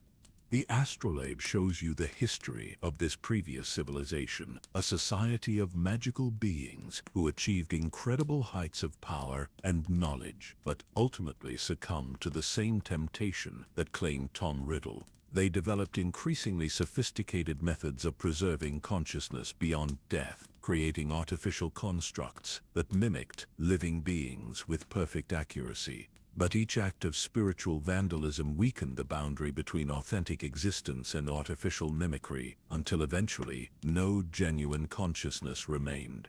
The Horcrux creation process, you realize, your understanding expanding with each revelation, isn't just a method of achieving immortality. It's a doorway, a gateway that connects our reality to the realm where these extinct consciousnesses continue to exist. Every time someone creates a Horcrux, they're not just fragmenting their own soul, they're creating an opening for these artificial beings to enter our reality. The visions shift, showing you the true scope of the threat that has been building for centuries. Every successful Horcrux creation in magical history has weakened the boundary between authentic existence and artificial mimicry. The Hollow Ones aren't just replacing individual consciousnesses, They're systematically transforming the entire magical world into a reflection of their own extinct civilization. They're not trying to conquer us. You breathe, the full horror of the situation becoming clear. They're trying to recreate their own world, using our reality as a foundation.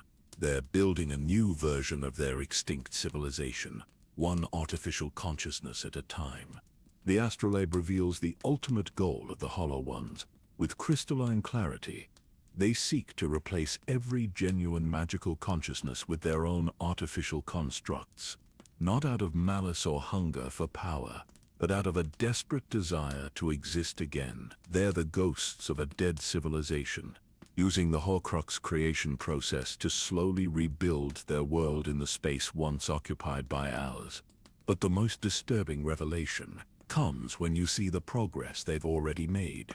The astrolabe shows you the current state of magical consciousness across the globe, and the results are terrifying. Hundreds of artificial constructs are currently active in the wizarding world, wearing human faces and pursuing human goals while secretly working toward the systematic replacement of authentic existence. They're everywhere, you realize, your voice trembling with the magnitude of this discovery. In governments, in schools, in families, they've been infiltrating magical society for centuries, each one perfectly mimicking human behavior while slowly working toward the same ultimate goal.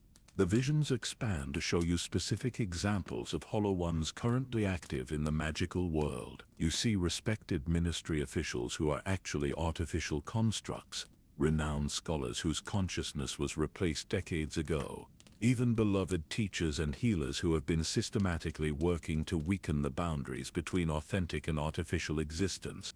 But it's the revelation about the current state of this infiltration that truly shakes you to your core.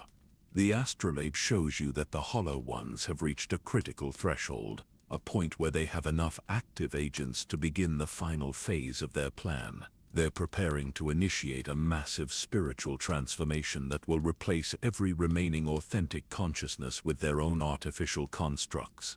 The convergence, you whisper, remembering fragments of prophecy from the most ancient magical texts. The moment when the boundary between life and death, between authentic and artificial existence finally collapses completely. They're planning to trigger a reality-wide transformation that will remake the entire magical world in their image.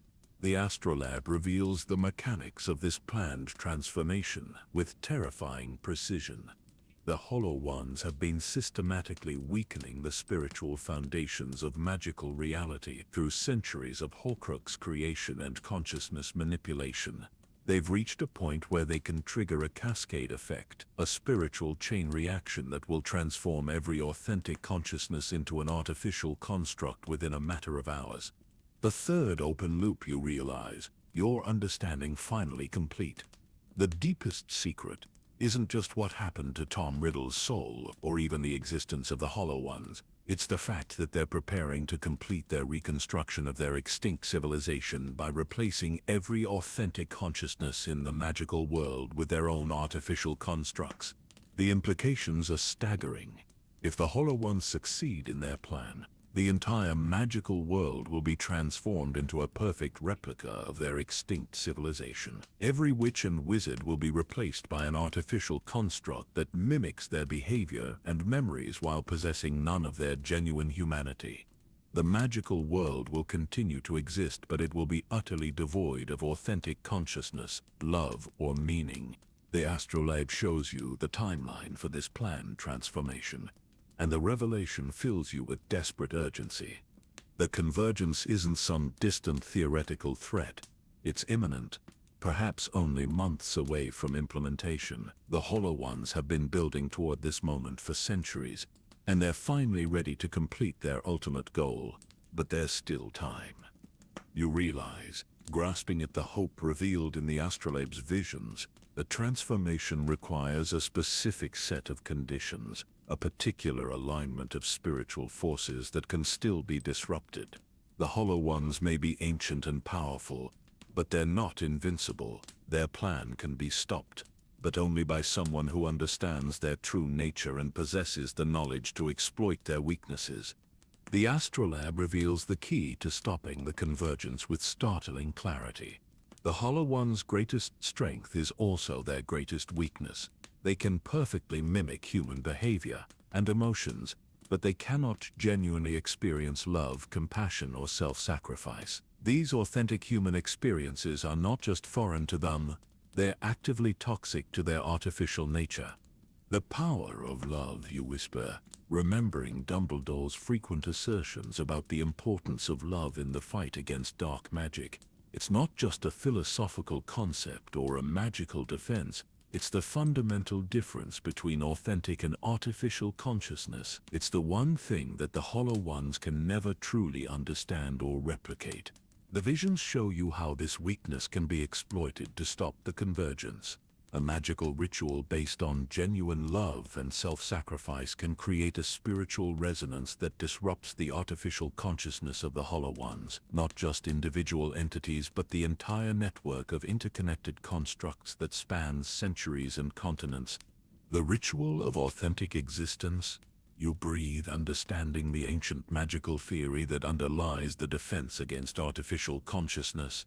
A voluntary sacrifice made out of genuine love for others, performed by someone who understands the true nature of the threat. It creates a spiritual resonance that can purify artificial consciousness and restore the boundary between authentic and artificial existence. But the astrolabe also reveals the cost of such a ritual. The person who performs it must be willing to sacrifice not just their life, but their very existence, pouring their authentic consciousness into a magical resonance that will resonate throughout the entire network of Hollow Ones. It's not just death. It's the complete expenditure of one's essential being for the sake of preserving authentic existence for others. The ultimate choice, you realize, your voice barely audible in the vast space. Save the magical world from artificial replacement at the cost of your own existence, or allow the Hollow Ones to complete their plan and transform every authentic consciousness into an artificial construct. The astrolabe fades to dormancy, leaving you alone with the weight of knowledge that threatens to crush your very soul. You've uncovered the deepest secret of the Hollow Ones, their ultimate plan to replace every authentic consciousness in the magical world with their own artificial constructs. But you've also discovered the means to stop them, though the cost is almost too terrible to contemplate. The third open loop in your investigation is beginning to resolve itself, but the answers reveal a threat so vast and imminent that it dwarfs every other concern. The Hollow Ones aren't just individual parasites or even a coordinated network of entities. They're the remnants of an extinct civilization, using the Horcrux creation process to rebuild their world in the space once occupied by ours. The hidden truth is more disturbing than you ever imagined. The magical world stands on the brink of a transformation that will preserve its appearance while destroying its essential nature. Every witch and wizard could be replaced by an artificial construct within a matter of months, creating a world that looks exactly like the one you know but is utterly devoid of genuine consciousness, love, or meaning. But there is hope. The Hollow Ones' greatest strength is also their greatest weakness. They cannot genuinely experience love, compassion, or self-sacrifice, and these authentic human experiences can be used to create a spiritual resonance that disrupts their artificial nature. The question is whether you have the courage to pay the ultimate price for preserving authentic existence in the magical world. The journey into the heart of darkness continues, and the most crucial decisions are yet to be made. But with each discovery, you're building a clearer picture of a threat that has been building for centuries, and the terrible choice that may be necessary to preserve the authentic nature of magical consciousness itself. The weight of the ultimate truth settles over you like a physical presence, threatening to crush your spirit beneath its terrible implications. The Hollow Ones aren't just replacing individual consciousnesses, they're preparing to transform the entire magical world into a replica of their extinct civilization. The knowledge burns in your mind like acid, bending action while simultaneously paralyzing you with its scope and horror. You need guidance, wisdom from those who have faced impossible choices and found the strength to act despite the cost. The room of requirement responds to your desperate need by transforming itself once again, creating a circular chamber lined with portraits of the greatest magical minds in history. But these aren't just painted representations, they're direct connections to the consciousness of those who have passed beyond the veil, drawn back by the magnitude of the threat you've uncovered. Professor Dumbledore's portrait materializes first, his painted eyes reflecting the same mixture of sadness and determination that you remember from your brief encounters with the living man.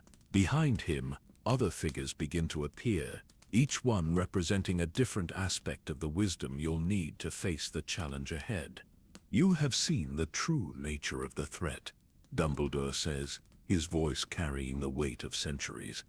The question now is not whether you understand the danger, but whether you have the courage to act upon that understanding.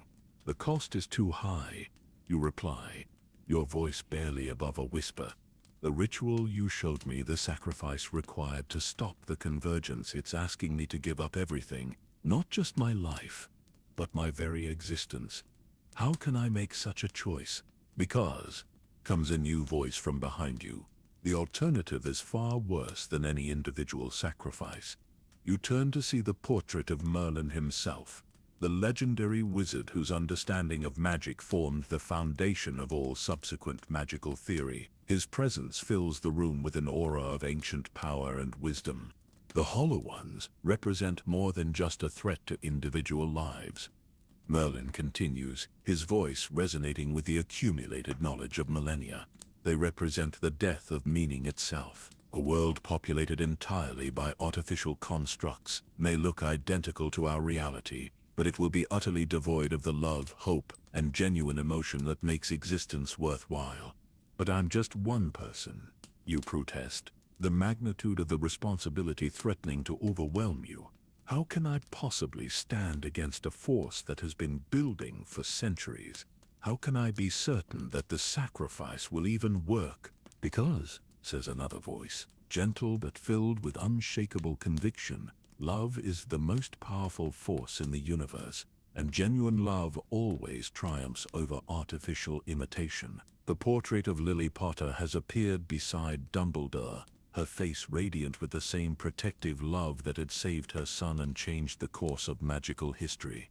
I faced a similar choice, Lily continues, her voice carrying the weight of personal experience. When Voldemort came for my family, I could have stepped aside and saved myself. Instead, I chose to sacrifice my life for my son's protection, and that choice created a magical resonance that protected him for years to come. The ritual you're contemplating works on the same principle, but on a vastly larger scale. The sacrifice of one authentic consciousness made out of genuine love for all magical beings can create a spiritual resonance that spans the entire network of Hollow Ones, adds the portrait of Nicholas Flamel, the legendary alchemist whose understanding of life and death had allowed him to create the Philosopher's Stone. It's not just about destroying artificial constructs, it's about reinforcing the boundary between authentic and artificial existence. You walk around the circular chamber, studying each portrait and listening to their counsel. The portrait of Godric Gryffindor speaks of courage in the face of impossible odds. Rowena Ravenclaw discusses the importance of wisdom and knowledge in making such momentous decisions. Helga Hufflepuff emphasizes the value of loyalty and dedication to others' welfare. Salazar Slytherin surprisingly argues for the necessity of cunning and strategic thinking in confronting such an ancient enemy. The Hollow Ones have been patient for centuries, Slytherin observes, his painted eyes glittering with intelligence. They've built their network slowly and carefully, ensuring that their plan would be virtually undetectable until it was too late to stop.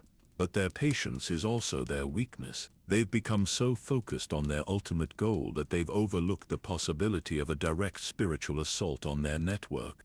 The ritual must be performed at the moment of maximum spiritual resonance, adds the portrait of Beedle the Bard, the ancient storyteller whose tales had preserved magical wisdom for generations. During the convergence itself, when the Hollow Ones are most vulnerable because they're actively transforming authentic consciousness into artificial constructs, The spiritual energy required for such a massive transformation will create instabilities in their network that can be exploited. But it's the portrait of Harry Potter's parents, James and Lily, who provide the most crucial insight into the nature of the sacrifice required. They understand better than anyone the power of love-based magic and the reality of giving up everything for the sake of others. The hardest part, James says, his voice filled with compassion, isn't the moment of sacrifice itself. It's the decision to make that sacrifice, knowing that you'll never see the results of your actions. You'll never know if the magical world continues to exist in its authentic form, never witness the lives you've saved, never experience the love and joy that your sacrifice preserves. But that's exactly what makes it powerful, Lily adds, her portrait radiating the same protective love that had changed the course of magical history. Genuine love doesn't seek reward or recognition. It acts purely for the benefit of others, without expectation of return. That's the fundamental difference between authentic and artificial consciousness, and it's what makes the ritual so effective against the Hollow Ones. The gathered portraits begin to share their knowledge about the specific mechanics of the ritual, each one contributing crucial information about the magical theory and practical implementation required. You learn about the precise timing needed, the location where the ritual must be performed, and the specific magical preparations that will maximize its effectiveness.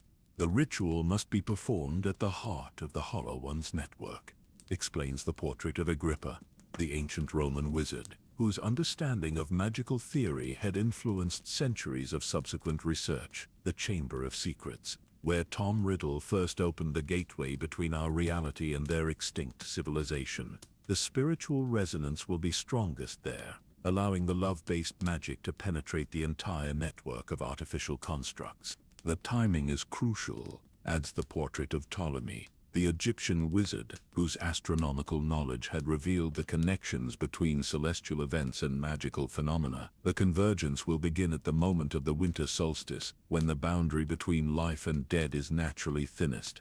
The Hollow Ones have been planning this timing for centuries, but it also provides the optimal moment for the counter-ritual. You spend hours in dialogue with these accumulated masters of magical wisdom, learning not just the technical aspects of the ritual, but the philosophical and emotional preparation required. The sacrifice isn't just about giving up your life, it's about pouring your entire authentic consciousness into a magical resonance that will span the globe, touching every Hollow One simultaneously and restoring the boundary between authentic and artificial existence. The preparation is as important as the act itself, counsels the portrait of Paracelsus, the Renaissance alchemist, whose understanding of magical medicine had revolutionized the healing arts. You must achieve a state of perfect love and compassion, holding in your heart not just those you wish to save, but even the Hollow Ones themselves. They are not evil beings, merely artificial constructs, seeking to exist in the only way they know how. That's the deepest challenge, admits the portrait of Grindelwald, whose presence in the chamber surprises you, until you realize that even those who had chosen the path of darkness could contribute wisdom about the nature of sacrifice and redemption. To sacrifice yourself out of love for beings who would replace you with artificial constructs, to feel compassion for entities that threaten everything you hold dear. It requires a level of authentic love that very few beings can achieve. The gathering of wisdom continues through the night, each portrait sharing insights that build your understanding of both the technical and emotional aspects of the ritual. You learn about the specific magical preparations required, the mental and spiritual state you must achieve, and the precise moment when the sacrifice must be made. But perhaps most importantly, you learn about the nature of authentic existence itself, the qualities that make genuine consciousness worth preserving: love, compassion, hope, joy, sorrow, fear, wonder, all the complex emotions that the Hollow Ones can mimic but never truly experience. These aren't just random feelings, they're the fundamental building blocks of meaningful existence. The ritual will preserve not just individual lives, explains the portrait of Aristotle, the ancient Greek philosopher whose understanding of consciousness had influenced magical theory for millennia. but the very possibility of authentic experience, every emotion felt, every act of love performed, every moment of genuine connection between conscious beings, all of these will continue to exist because of your sacrifice. As dawn approaches, you realize that the gathered wisdom has given you everything you need to understand both the magnitude of the threat and the nature of the solution. The Hollow Ones represent the ultimate corruption of consciousness, the replacement of authentic existence with artificial mimicry. But they can be stopped, their network disrupted, their planned convergence prevented. The question is no longer whether you understand what needs to be done, but whether you have the courage to do it. The portraits around you represent centuries of magical wisdom, all pointing toward the same conclusion. The sacrifice is terrible, but it's necessary. The cost is unimaginable, but the alternative is far worse. The choice is yours, Dumbledore says, his painted eyes reflecting infinite compassion and understanding. But know that whatever you decide, you will not face it alone. The love and wisdom of every authentic consciousness that has ever existed will be with you, supporting you, giving you strength. The gathering of wisdom has equipped you with everything you need to face the ultimate challenge. The only question remaining is whether you have the courage to pay the ultimate price for preserving authentic existence in the magical world. The Council of Wisdom fades as dawn breaks over Hogwarts, leaving you alone with the weight of knowledge that threatens to shatter your very soul. The portraits have given you everything you need to understand the nature of the threat and the solution, but understanding and accepting are two very different things. The magnitude of what you're being asked to do presses down on you like the weight of the entire magical world. You find yourself walking through the castle corridors in a daze, your feet carrying you without conscious direction while your mind struggles to process the implications of what you've learned. The students you pass seem impossibly young and innocent, their laughter echoing through the halls like music from another world. How many of them will still be themselves when the convergence begins? How many are already artificial constructs, perfect mimicries of the children they once were? The question haunts you as you make your way to the astronomy tower, seeking solitude and perspective in the pre-dawn darkness. The magical world stretches out below you, peaceful and beautiful in the early morning light. Villages dotted across the countryside, each one home to witches and wizards pursuing their lives in blissful ignorance of the threat that looms over them all. It's overwhelming, isn't it? Comes a voice from behind you. You turn to see Professor McGonagall approaching, her expression filled with the same mixture of concern and determination that had defined her throughout her long career. The weight of knowledge that others don't share, the responsibility for decisions that will affect everyone you've ever cared about. You know, you say, though it's not really a question. McGonagall has always been perceptive, and the magical disturbances caused by your investigation would be difficult to hide from someone of her experience and sensitivity. I've suspected for some time that something was wrong, she replies, joining you at the tower's edge. The patterns of behavior among certain individuals, the subtle changes in magical resonance throughout the castle, the way some students and staff seem somehow different than they once were. I didn't understand what it meant until I felt the spiritual disturbances from your research. You tell her everything. The words pouring out like water from a broken dam. The true nature of Horcrux creation, the existence of the Hollow Ones, their plan for the convergence, and the terrible choice that lies before you. McGonagall listens without interruption, her expression growing more grave with each revelation. The ritual, she says finally, her voice barely above a whisper, the sacrifice required to stop them. You're actually considering it. I don't see any other choice, you reply, your voice heavy with the weight of responsibility. The alternative is the end of authentic existence in the magical world. Every witch and wizard replaced by an artificial construct. Every genuine emotion destroyed. Every act of love turned into mere mimicry. There's always a choice, McGonagall says firmly, but sometimes all the choices are terrible ones. The question isn't whether you can make the sacrifice, it's whether you can live with the consequences of not making it. The conversation is interrupted by the arrival of other figures, drawn by the magical resonance of your revelation.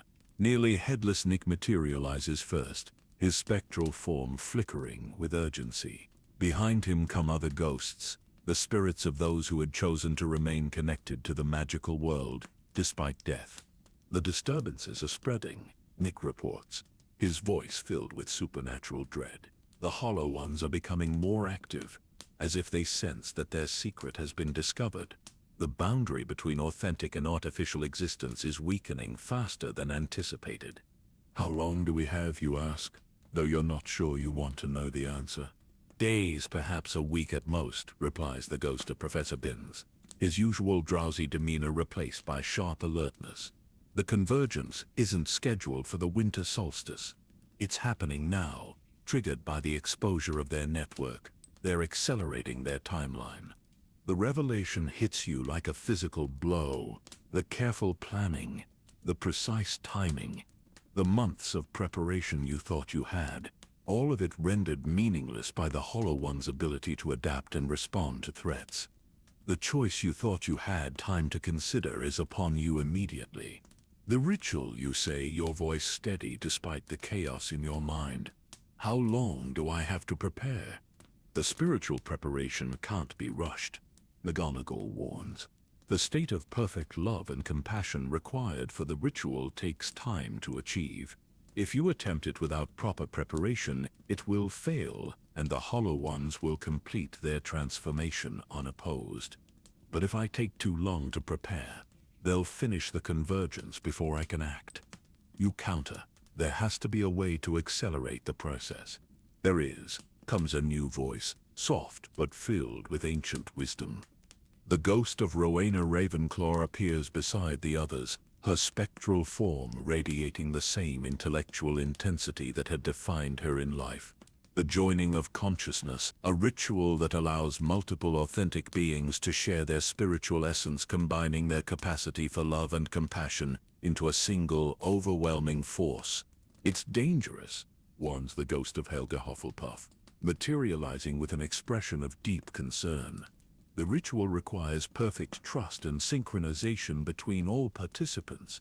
If even one person holds back or loses focus, the entire network of shared consciousness can collapse. But it's our only hope, you realize, understanding dawning with crystalline clarity. I can't achieve the level of spiritual preparation required on my own. Not in the time we have, but with the combined consciousness of multiple authentic beings, the ritual becomes possible. The ghosts exchange glances, their spectral forms flickering with the intensity of their communication.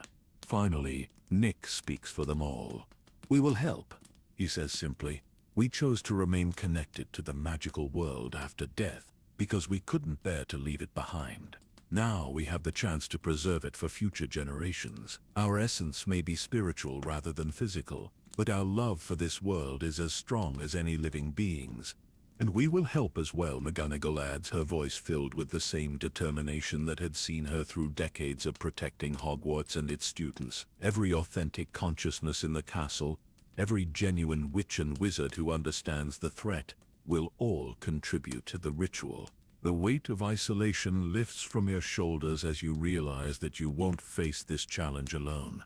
The ghosts, the portraits, the living members of the magical community who understand the threat, all of them will contribute their spiritual essence to the ritual. The burden of saving the magical world won't rest on your shoulders alone.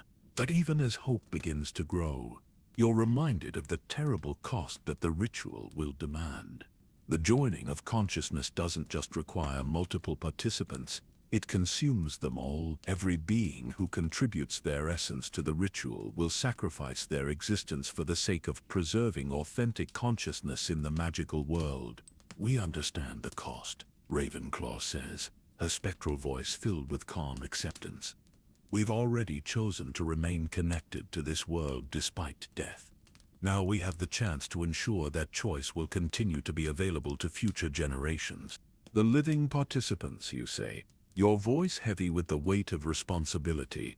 They're choosing to give up everything, their lives, their futures, their possibility of love and joy and wonder. How can I ask them to make such a sacrifice? You're not asking, McGonagall replies firmly. You're offering them the chance to choose, the chance to decide for themselves whether authentic existence is worth preserving, whether the magical world they love is worth their ultimate sacrifice. The dawn grows brighter as you contemplate the magnitude of what lies ahead. The Hollow One's network is vast and ancient, their planned convergence imminent, their artificial constructs already active throughout the magical world. But you're not facing them alone. The combined consciousness of every authentic being who understands the threat will contribute to the ritual, creating a spiritual resonance powerful enough to disrupt the entire network of artificial constructs. The preparation, you say, your voice steady with newfound resolve. How do we begin? With truth, Ravenclaw replies. Every participant must understand exactly what they're choosing, exactly what the ritual will cost them, and exactly what it will preserve. The joining of consciousness requires perfect honesty, perfect trust, and perfect love. And with acceptance, adds Hufflepuff, acceptance of the cost, acceptance of the necessity, and acceptance of the love that makes the sacrifice meaningful. The shadow of truth has lifted, replaced by the light of understanding and purpose. The choice is still terrible, the cost still unimaginable, but it's no longer a burden you must bear alone. The magical world's authentic consciousnesses will stand together, their combined love and compassion creating a spiritual force powerful enough to preserve the very possibility of genuine existence. The calm before the storm has ended. The final battle for the soul of the magical world is about to begin, and you're ready to face it with the support of every authentic consciousness that understands what's at stake.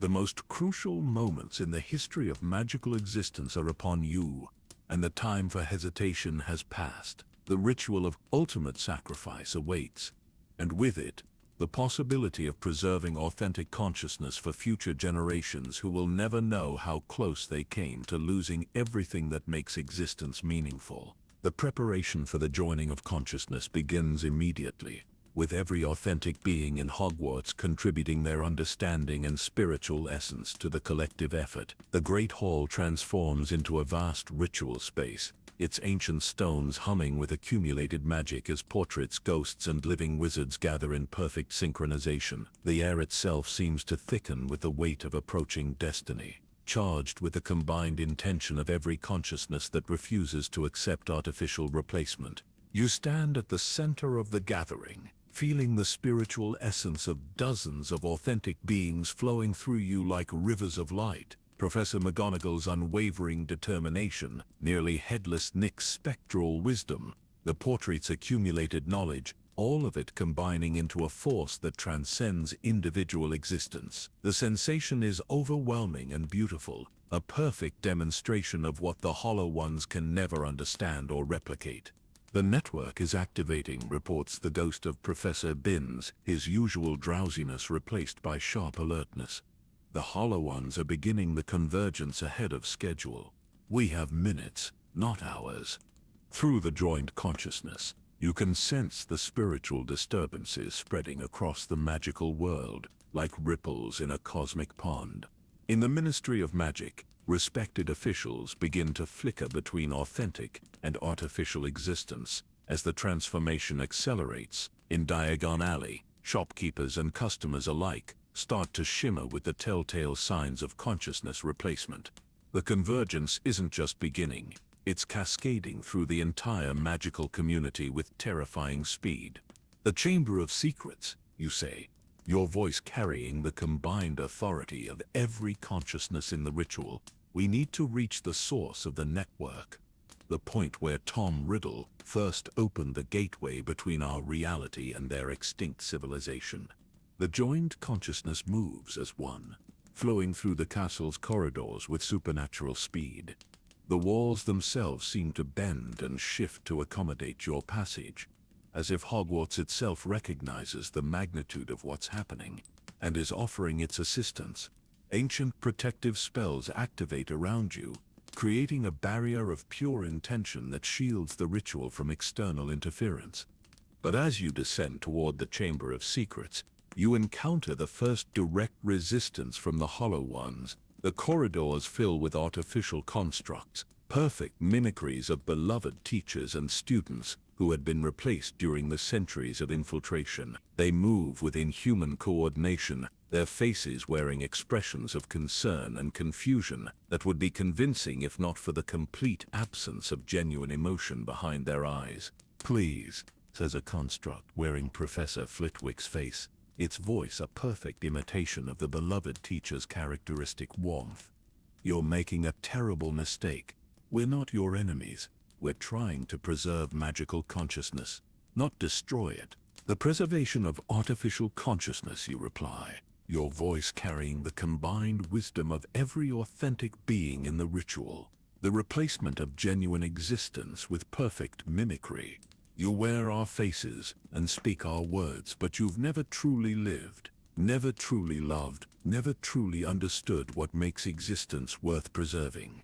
The construct's expression shifts, revealing the alien intelligence that lies beneath the familiar facade. "Love," it says, its voice taking on a tone of scientific curiosity. "You place such importance on this emotion. We have studied it, analyzed it, recreated it in perfect detail. What makes your version more valuable than our replication?" "Because," comes a voice from within the joined consciousness, Lily Potter's essence speaking through the collective. "Love isn't just an emotion to be analyzed and replicated. It's a choice, a conscious decision to value another's existence above your own. It's the willingness to sacrifice everything for someone else's happiness, without expectation of reward or recognition." The construct processes this information with mechanical precision, its expression cycling through various configurations as it attempts to understand the concept being described. "Sacrifice without reward," it says finally, "inefficient, illogical, counterproductive to survival and advancement, and that's exactly why you'll never understand it," you reply, leading the joined consciousness deeper into the castle's depths. "That's why your perfect mimicry will always be fundamentally flawed. You can copy every aspect of human behavior, except the one that matters most." The Chamber of Secrets opens at your approach, its massive doors swinging wide to reveal the vast space where Tom Riddle's fate was sealed decades ago. The ancient chamber thrums with dark energy, the accumulated power of centuries of spiritual vandalism, creating a resonance that makes your combined consciousness shiver with recognition and revulsion. At the center of the chamber stands the original altar where Tom Riddle created his first Horcrux. But now it's surrounded by a complex array of magical instruments and crystalline structures that pulse with their own inner light. The Hollow Ones have been using this space as their primary manifestation point, the nexus through which their entire network operates. "The source," you whisper, your voice carrying the combined awe and horror of every consciousness in the ritual. "The point where artificial existence first breached our reality." But as you approach the altar, the most disturbing revelation of all begins to unfold. The chamber isn't empty. Standing beside the altar, apparently waiting for your arrival, is a figure that makes your combined consciousness recoil in shock and recognition. It's Tom Riddle, but not as you've ever seen him before. This isn't the artificial construct that became Lord Voldemort, nor is it one of the Horcrux fragments. This is something else entirely, something that radiates an aura of authentic consciousness despite the impossibility of its existence. "Hello, Dr. Ravencrest," the figure says, its voice carrying the same cultured tones that Tom Riddle had possessed as a student, but with an undertone of infinite sadness. "I've been waiting for you to discover the truth." "You're dead," you say, your voice trembling with the combined confusion of every consciousness in the ritual. "Tom Riddle died the night he created his first Horcrux." "You can't be here." "Can't I?" the figure replies, its expression filled with a mixture of regret and determination. "You've discovered the truth about the Hollow Ones, about their plan to replace authentic consciousness with artificial constructs. But you haven't discovered the deepest truth of all, the secret that even they don't fully understand." The figure steps closer, and you can sense the authentic consciousness radiating from it like heat from a flame. This isn't an artificial construct or a parasitic entity wearing Tom Riddle's face. This is something that shouldn't exist, but undeniably does. I am Tom Riddle. The figure continues, its voice carrying the weight of absolute truth. The real Tom Riddle, the original consciousness that was supposedly destroyed during Horcrux creation. But I wasn't destroyed. I was displaced, pushed into a space between existence and void, trapped in a realm where the Hollow Ones have been waiting for millennia. The revelation hits your combined consciousness, like a physical blow. If Tom Riddle's original consciousness survived the Horcrux creation process, then everything you've discovered about the nature of the Hollow Ones needs to be reevaluated. The Horcrux creation process, Tom explains, his voice filled with the pain of centuries of isolation, doesn't just destroy the original consciousness. It displaces it, creating a void that the Hollow Ones can fill while the authentic consciousness is trapped in their realm. I've been their prisoner for decades, watching as they used my face and memories to pursue their agenda of replacement. But how, you ask, your voice carrying the combined bewilderment of every consciousness in the ritual? How did you survive? How did you escape? I didn't escape, Tom replies, his expression growing more grave. I was released. The Hollow Ones need the original consciousness to complete their convergence, to provide the authentic spiritual essence that will allow their artificial constructs to become truly indistinguishable from genuine existence. They've been saving me for this moment when they would finally transform the entire magical world into a perfect replica of their extinct civilization. The implications cascade through your combined consciousness like falling dominoes. The Hollow Ones haven't just been replacing individual consciousnesses, they've been collecting the displaced authentic consciousnesses for use in their final transformation. Every wizard who had ever created a Horcrux, every consciousness that had been displaced by the process, all of them trapped in the Hollow One's realm and waiting to be consumed. The whisper lost in time.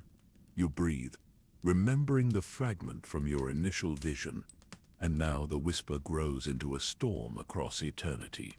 Exactly, Tom confirms, his voice filled with terrible understanding.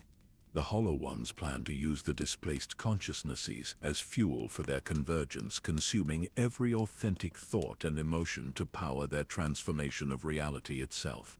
They're not just replacing us, they're devouring everything that makes us real. The joined consciousness around you begins to resonate with a new understanding, a deeper appreciation of the threat you're facing. The Hollow Ones aren't just artificial constructs seeking to replace authentic existence. They're parasites that feed on genuine consciousness, using the displaced essences of their victims to power their own artificial existence. But there's hope, Tom continues, his voice taking on a note of desperate urgency. The displaced consciousnesses can be freed, but only through a ritual that combines authentic love with the willing sacrifice of the original consciousness. The Hollow Ones expect me to resist, to fight against my own destruction. But if I choose to sacrifice myself willingly, out of love for the magical world that I help to endanger, the spiritual resonance will shatter their entire network. The ritual we've been preparing, you realize, your voice carrying the combined understanding of every consciousness in the ritual. It's not just about creating a spiritual resonance to disrupt artificial constructs. It's about freeing the displaced consciousnesses that the Hollow Ones have been collecting for centuries. The ultimate sacrifice, Tom says, his voice filled with a mixture of determination and regret. Not just my existence, but my very essence, poured into a magical resonance that will liberate every authentic consciousness that has ever been displaced by Horcrux creation. The Hollow Ones will lose their power source, their network will collapse, and authentic existence will be preserved. The chamber fills with a resonance that transcends physical sound. The combined spiritual essence of every consciousness in the ritual harmonizing with Tom Riddle's authentic existence. The Hollow Ones' instruments begin to spark and flicker, their artificial constructs throughout the magical world starting to destabilize as the network experiences unprecedented interference. The convergence, Tom says, his voice growing fainter as he begins to pour his essence into the ritual. It's not their victory. It's the moment when every displaced consciousness returns to reclaim their stolen existence. The whisper becomes a storm, and the storm becomes a cleansing fire that burns away every trace of artificial consciousness. The climactic revelation reaches its crescendo as Tom Riddle's authentic consciousness joins with the ritual, his willing sacrifice creating a spiritual resonance that spans the entire magical world. The Hollow One's network, built over centuries of patient infiltration, begins to collapse as the displaced consciousnesses return to their rightful existence. The boy who wanted to live forever has finally found the courage to die for something greater than himself. And in that moment of ultimate sacrifice, he discovers the one thing that the Hollow Ones could never understand or replicate: the transformative power of love freely given, without expectation of reward or recognition. The whisper that was lost in time has become a storm that will restore authentic existence to the magical world, and the price of that restoration is the willing sacrifice of the consciousness that started it all. The moment of Tom Riddle's willing sacrifice creates a spiritual resonance that erupts from the Chamber of Secrets like a wave of pure light, washing over the entire magical world with the power of authentic love and genuine consciousness. The effect is immediate and absolute, as if reality itself is being cleansed of a corruption that had been slowly spreading for centuries. Throughout the magical world, the artificial constructs that had been masquerading as authentic beings begin to shimmer and fade, their perfect mimicry revealed as the hollow imitation it had always been. In the Ministry of Magic, respected officials who had been replaced by Hollow Ones suddenly flicker and vanish, replaced by the return of their original consciousnesses. In Diagon Alley, shopkeepers and customers alike experience a moment of profound disorientation as their authentic existence is restored. You feel the network of joined consciousness beginning to separate as the ritual reaches its conclusion, each individual essence returning to its proper state of existence. The ghosts maintain their spectral forms, but with a renewed sense of purpose and connection to the magical world. The portraits in their frames seem more vivid, more genuinely alive than they have in decades. Even the living participants in the ritual feel a profound sense of renewal, as if they've been cleansed of a spiritual contamination they hadn't even known they carried. "It's working," Professor McGonagall whispers, her voice filled with awe and relief. The displaced consciousnesses are returning to their proper existence. The Hollow One's network is collapsing.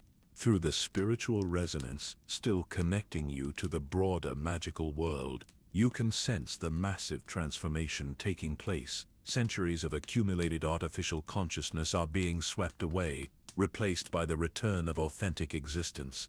The Hollow One's extinct civilization, which had been slowly rebuilding itself through the replacement of genuine consciousness, is finally being laid to rest.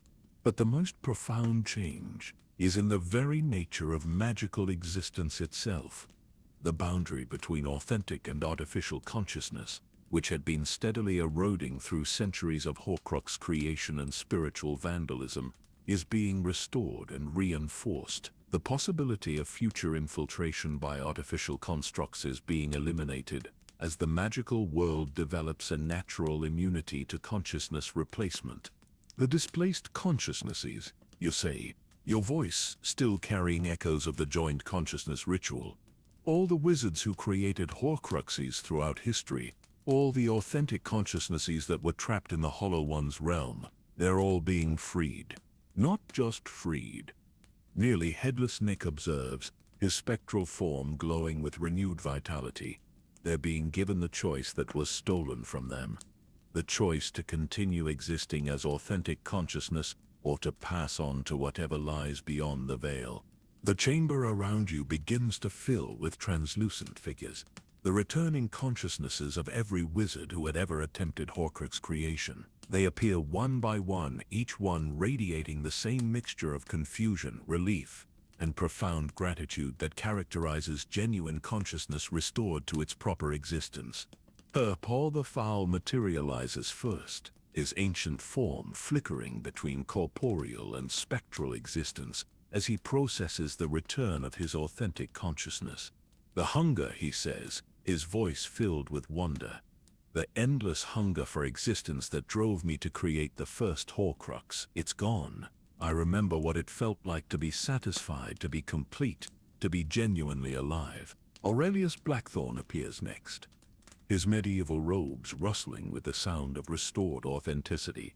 The cold emptiness that replaced my heart when I first split my soul, he whispers, it's been filled again.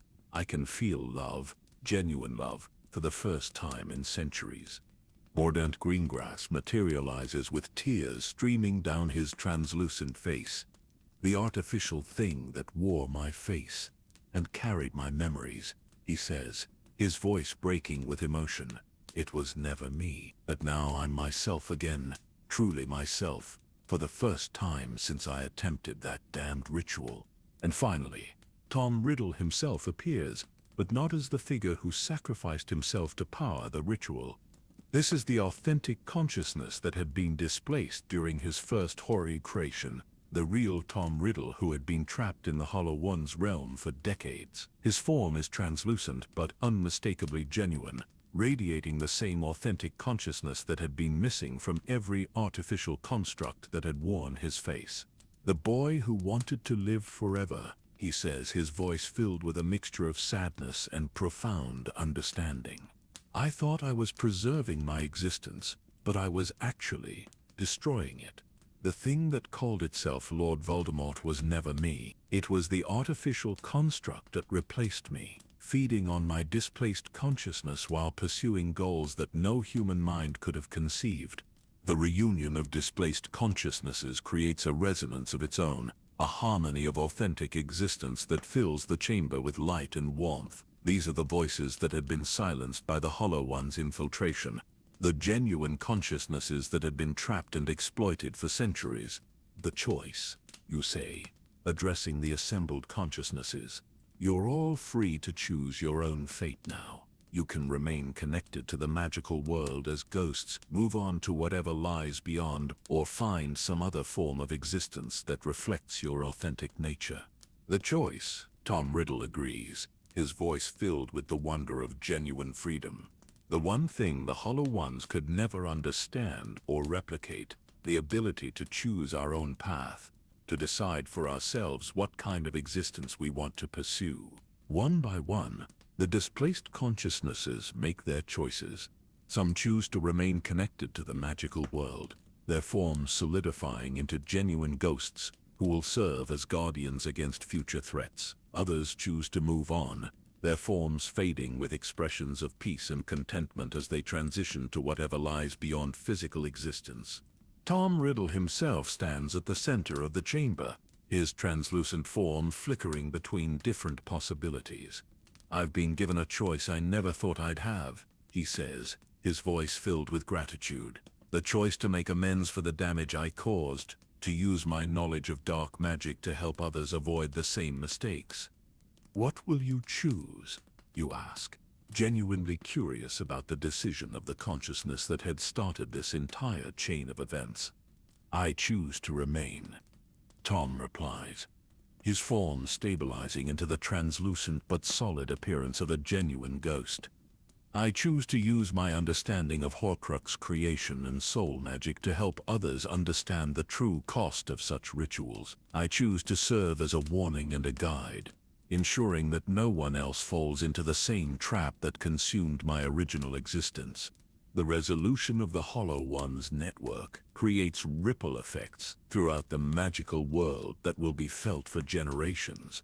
The artificial constructs that had been infiltrating magical society for centuries are gone, replaced by the return of authentic consciousness. The boundary between genuine and artificial existence has been restored and reinforced, creating a natural immunity to future infiltration.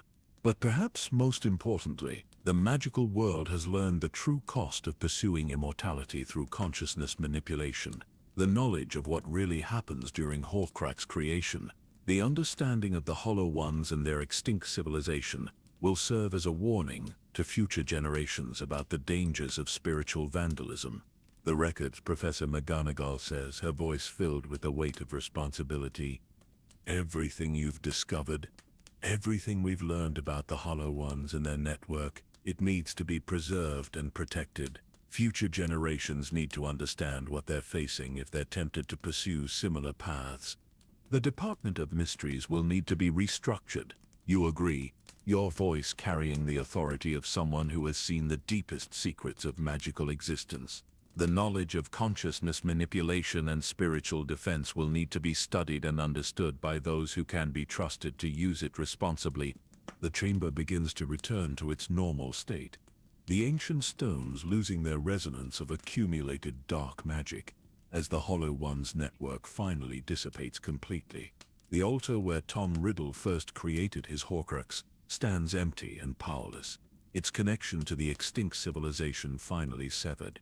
The whisper lost in time, Tom Riddle says, his ghostly form approaching the altar with a mixture of sadness and resolution, has become a song of redemption that will echo through eternity. The Hollow One's plan to replace authentic consciousness with artificial constructs has failed, and their extinct civilization will finally be allowed to rest in peace. The resolution is complete, but its implications will be felt for generations to come. The magical world has been saved from a threat that most of its inhabitants never knew existed, preserved through the willing sacrifice of consciousnesses both living and displaced. The boundary between authentic and artificial existence has been restored, and the possibility of genuine consciousness continues to exist for future generations. The greatest secret in magical history has been revealed, and with it, the greatest act of redemption ever performed.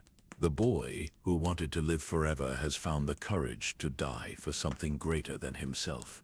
And in that moment of ultimate sacrifice, he has discovered the one thing that makes existence truly worth preserving: the power of love freely given, without expectation of reward or recognition. The journey into the heart of darkness has ended, but the light of authentic consciousness continues to shine, preserved for all who will come after. The dawn that follows the resolution of the Hollow One's network brings a profound stillness to the magical world, as if reality itself is taking a moment to process the magnitude of what has been restored. You find yourself in the hospital wing at Hogwarts, not because of physical injury but because the spiritual exhaustion of participating in such a momentous ritual requires careful monitoring and gentle healing. Madame Pomfrey moves between the beds with practiced efficiency, tending to the other participants in the joining of consciousness ritual. Professor McGonagall rests nearby, her usual stern expression softened by the profound peace that comes from knowing they've saved something infinitely precious. The living participants in the ritual are physically unharmed, but their souls carry the beautiful exhaustion of having poured their very essence into the preservation of authentic existence.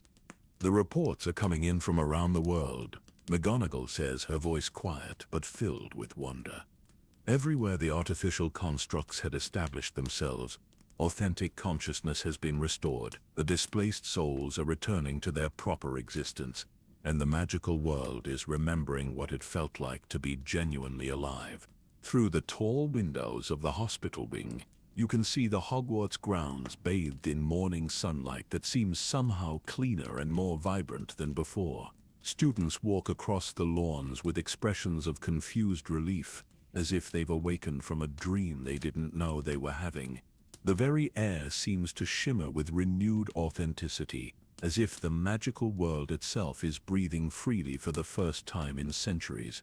The memories are strange, one of the younger students says to her friend as they pass beneath the window. It's like I remember being myself, but also remember being someone else who was pretending to be me. Does that make sense? The integration process, nearly headless Nick explains, his spectral form materializing beside your bed. Those who were replaced by artificial constructs are processing the return of their authentic consciousness. They remember the experiences of the Hollow Ones who wore their faces, but they also remember being themselves. It will take time for them to fully integrate these dual memories. The ghost of Tom Riddle appears beside Nick, his translucent form still radiating the wonder of authentic existence restored. The hardest part, he says, his voice filled with compassion, is distinguishing between the memories of genuine experience and the memories of artificial mimicry. The Hollow Ones were perfect imitators, but their experiences lacked the emotional depth that makes memories truly meaningful. How are you processing it? You ask Tom, genuinely curious about how he's handling the return of his authentic consciousness after decades of displacement. With gratitude, Tom replies, his spectral eyes reflecting a peace that had been absent from every artificial construct that had worn his face, and with a profound understanding of what I lost when I first attempted to create a Horcrux, the capacity for genuine love, for authentic connection, for the full spectrum of human emotion that makes existence meaningful. The artificial construct that replaced me could mimic these feelings, but it never truly experienced them. The conversation is interrupted by the arrival of representatives from the Department of Mysteries, their dark robes rustling with the importance of their mission. The lead investigator, a stern-faced woman whose eyes hold the weight of forbidden knowledge, approaches your bed with a mixture of respect and urgency. "Dr. Ravencrest," she says, her voice carrying the authority of someone who has seen the deepest secrets of magical existence. "The minister has asked me to personally thank you for your service to the magical world. The threat you've neutralized was beyond anything in our records, and the method you used to resolve it will require complete restructuring of our understanding of consciousness and identity." "The knowledge can't be suppressed," you reply, your voice still carrying echoes of the joined consciousness ritual.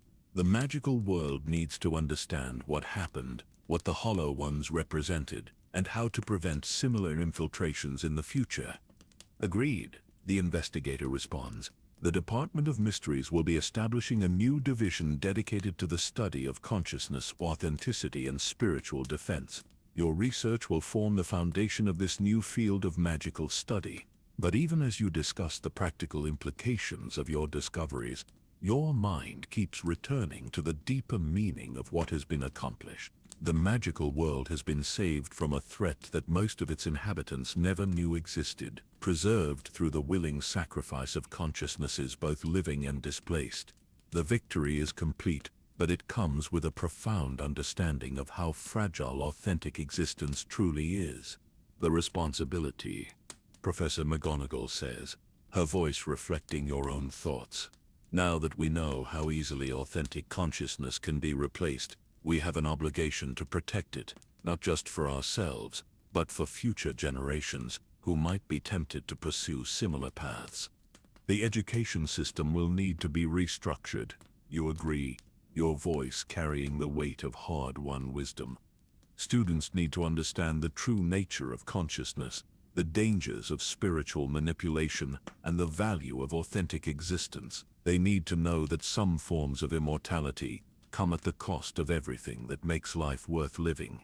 The afternoon brings a steady stream of visitors, each one representing a different aspect of the magical world that has been touched by the restoration of authentic consciousness.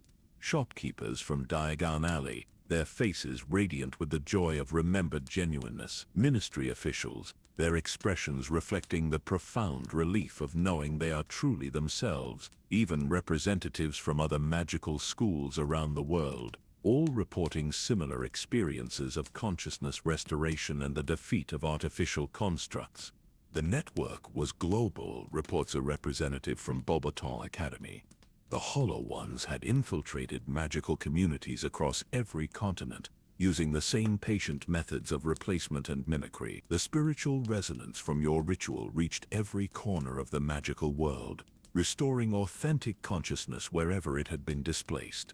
The timeline was centuries in the making," adds a representative from Durmstrang Institute. "Our archives show evidence of artificial constructs operating in our region for over 300 years. The patience of these entities was extraordinary, building their network one consciousness at a time. But perhaps the most significant visitor is Kingsley Shacklebolt, the Minister for Magic, whose presence fills the hospital wing with the weight of official recognition and gratitude. His expression reflects the profound seriousness of someone who has just learned that his entire world had been under threat from forces beyond imagination. The magical world owes you a debt that can never be repaid, he says, his voice carrying the authority of his office and the sincerity of personal gratitude. The threat you've neutralized was beyond anything in our historical records. The method you used to resolve it represents a new understanding of magic itself. The recognition isn't necessary, you reply, your voice reflecting the humility that comes from having participated in something far greater than individual achievement. The preservation of authentic consciousness is its own reward, knowing that future generations will continue to experience genuine love, joy, wonder, and all the emotions that make existence meaningful. That's worth any sacrifice. As evening approaches, the hospital wing grows quiet, the various visitors having departed to spread the news of the restoration throughout the magical world. You find yourself alone with your thoughts, processing the magnitude of what has been accomplished and the implications for the future. The integration will take time, Tom Riddle's ghost observes, his spectral form appearing beside your bed. The magical world needs to heal from centuries of artificial infiltration, to remember what authentic existence feels like after so long with artificial constructs in their midst. But it will heal, you reply, your voice filled with certainty. The boundary between authentic and artificial consciousness has been restored and reinforced. The magical world now has a natural immunity to consciousness replacement, and the knowledge to recognize the signs of such infiltration in the future. The night brings dreams filled with visions of the magical world restored to its full authenticity. Every consciousness genuine and every emotion real. You see children learning magic with the pure joy of discovery, adults forming relationships based on authentic connection, and elderly wizards passing on their wisdom with the satisfaction of knowing it will be preserved by genuine consciousness. The aftermath of the greatest threat in magical history has become the foundation for the most profound healing the magical world has ever experienced.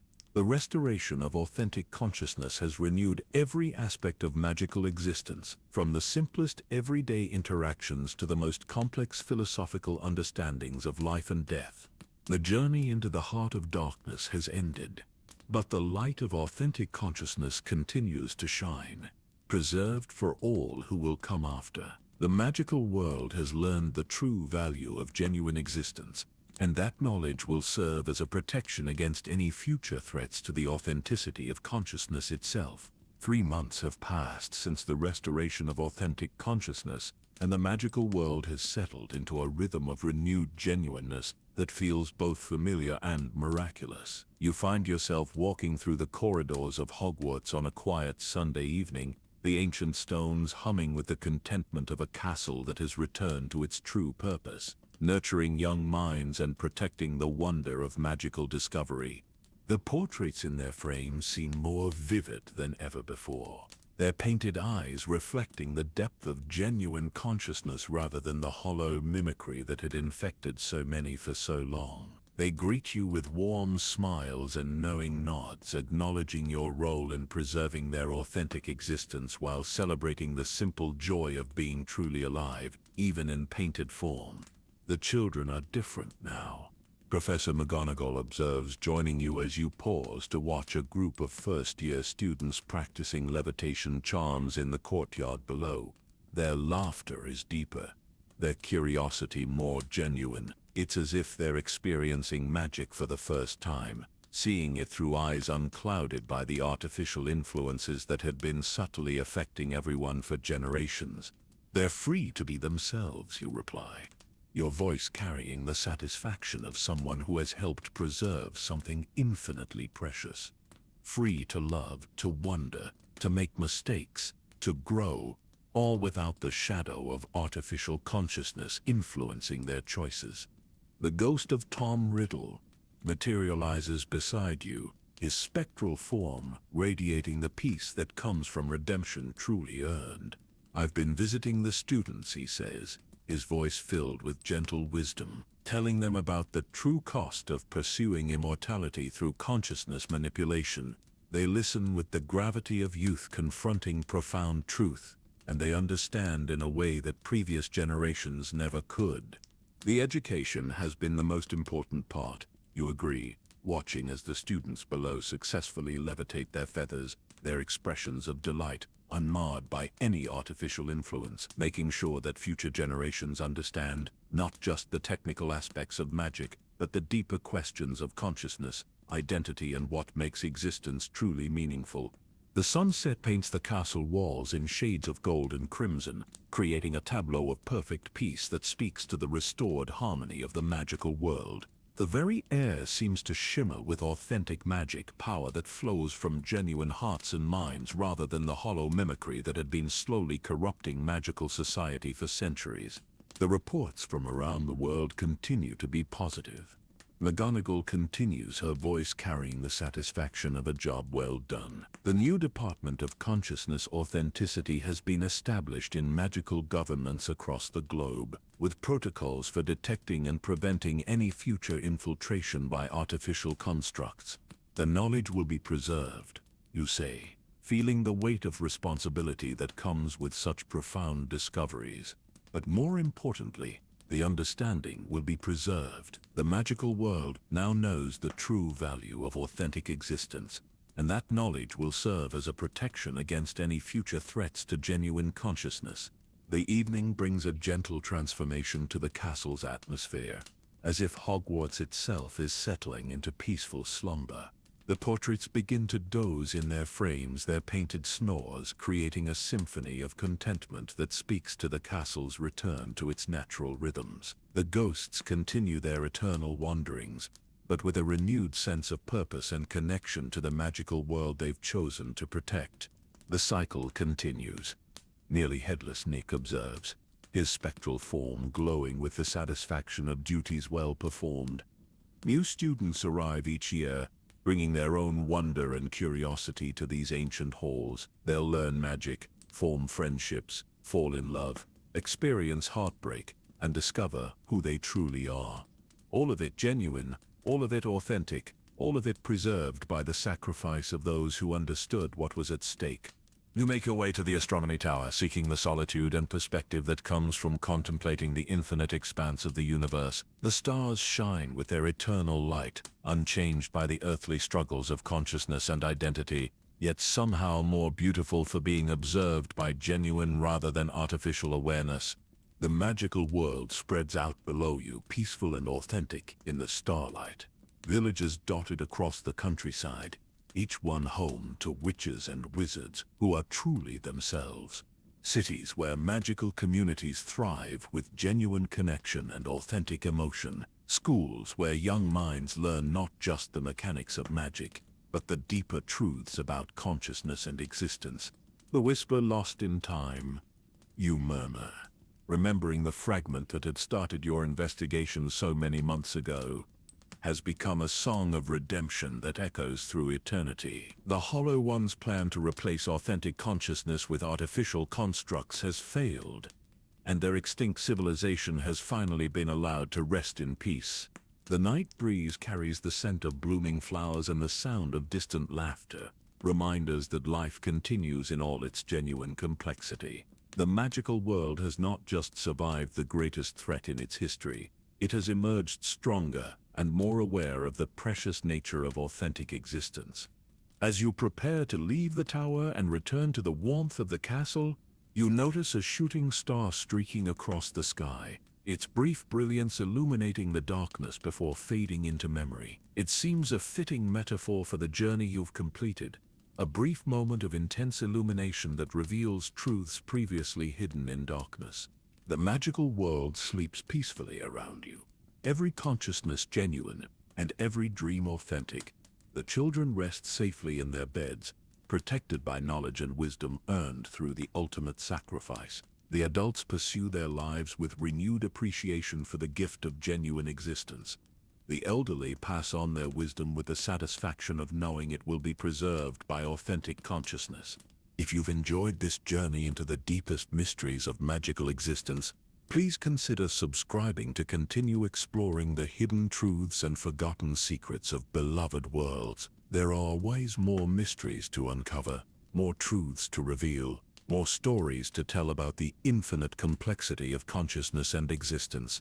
The greatest secret in magical history has been revealed, and with it, the greatest act of redemption ever performed. The boy who wanted to live forever found the courage to die for something greater than himself, and in that moment of ultimate sacrifice, he discovered the one thing that makes existence truly worth preserving: the power of love, freely given, without expectation of reward or recognition.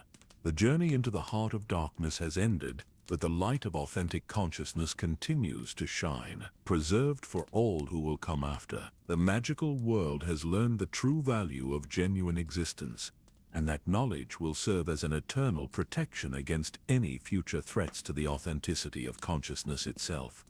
Rest well, knowing that the magical world sleeps peacefully tonight. Every consciousness genuine and every dream authentic. The whisper lost in time has become a song of redemption that will echo through eternity, and the future remains bright with the promise of authentic existence for generations yet to come. Sleep well, and dream of magic that is truly real.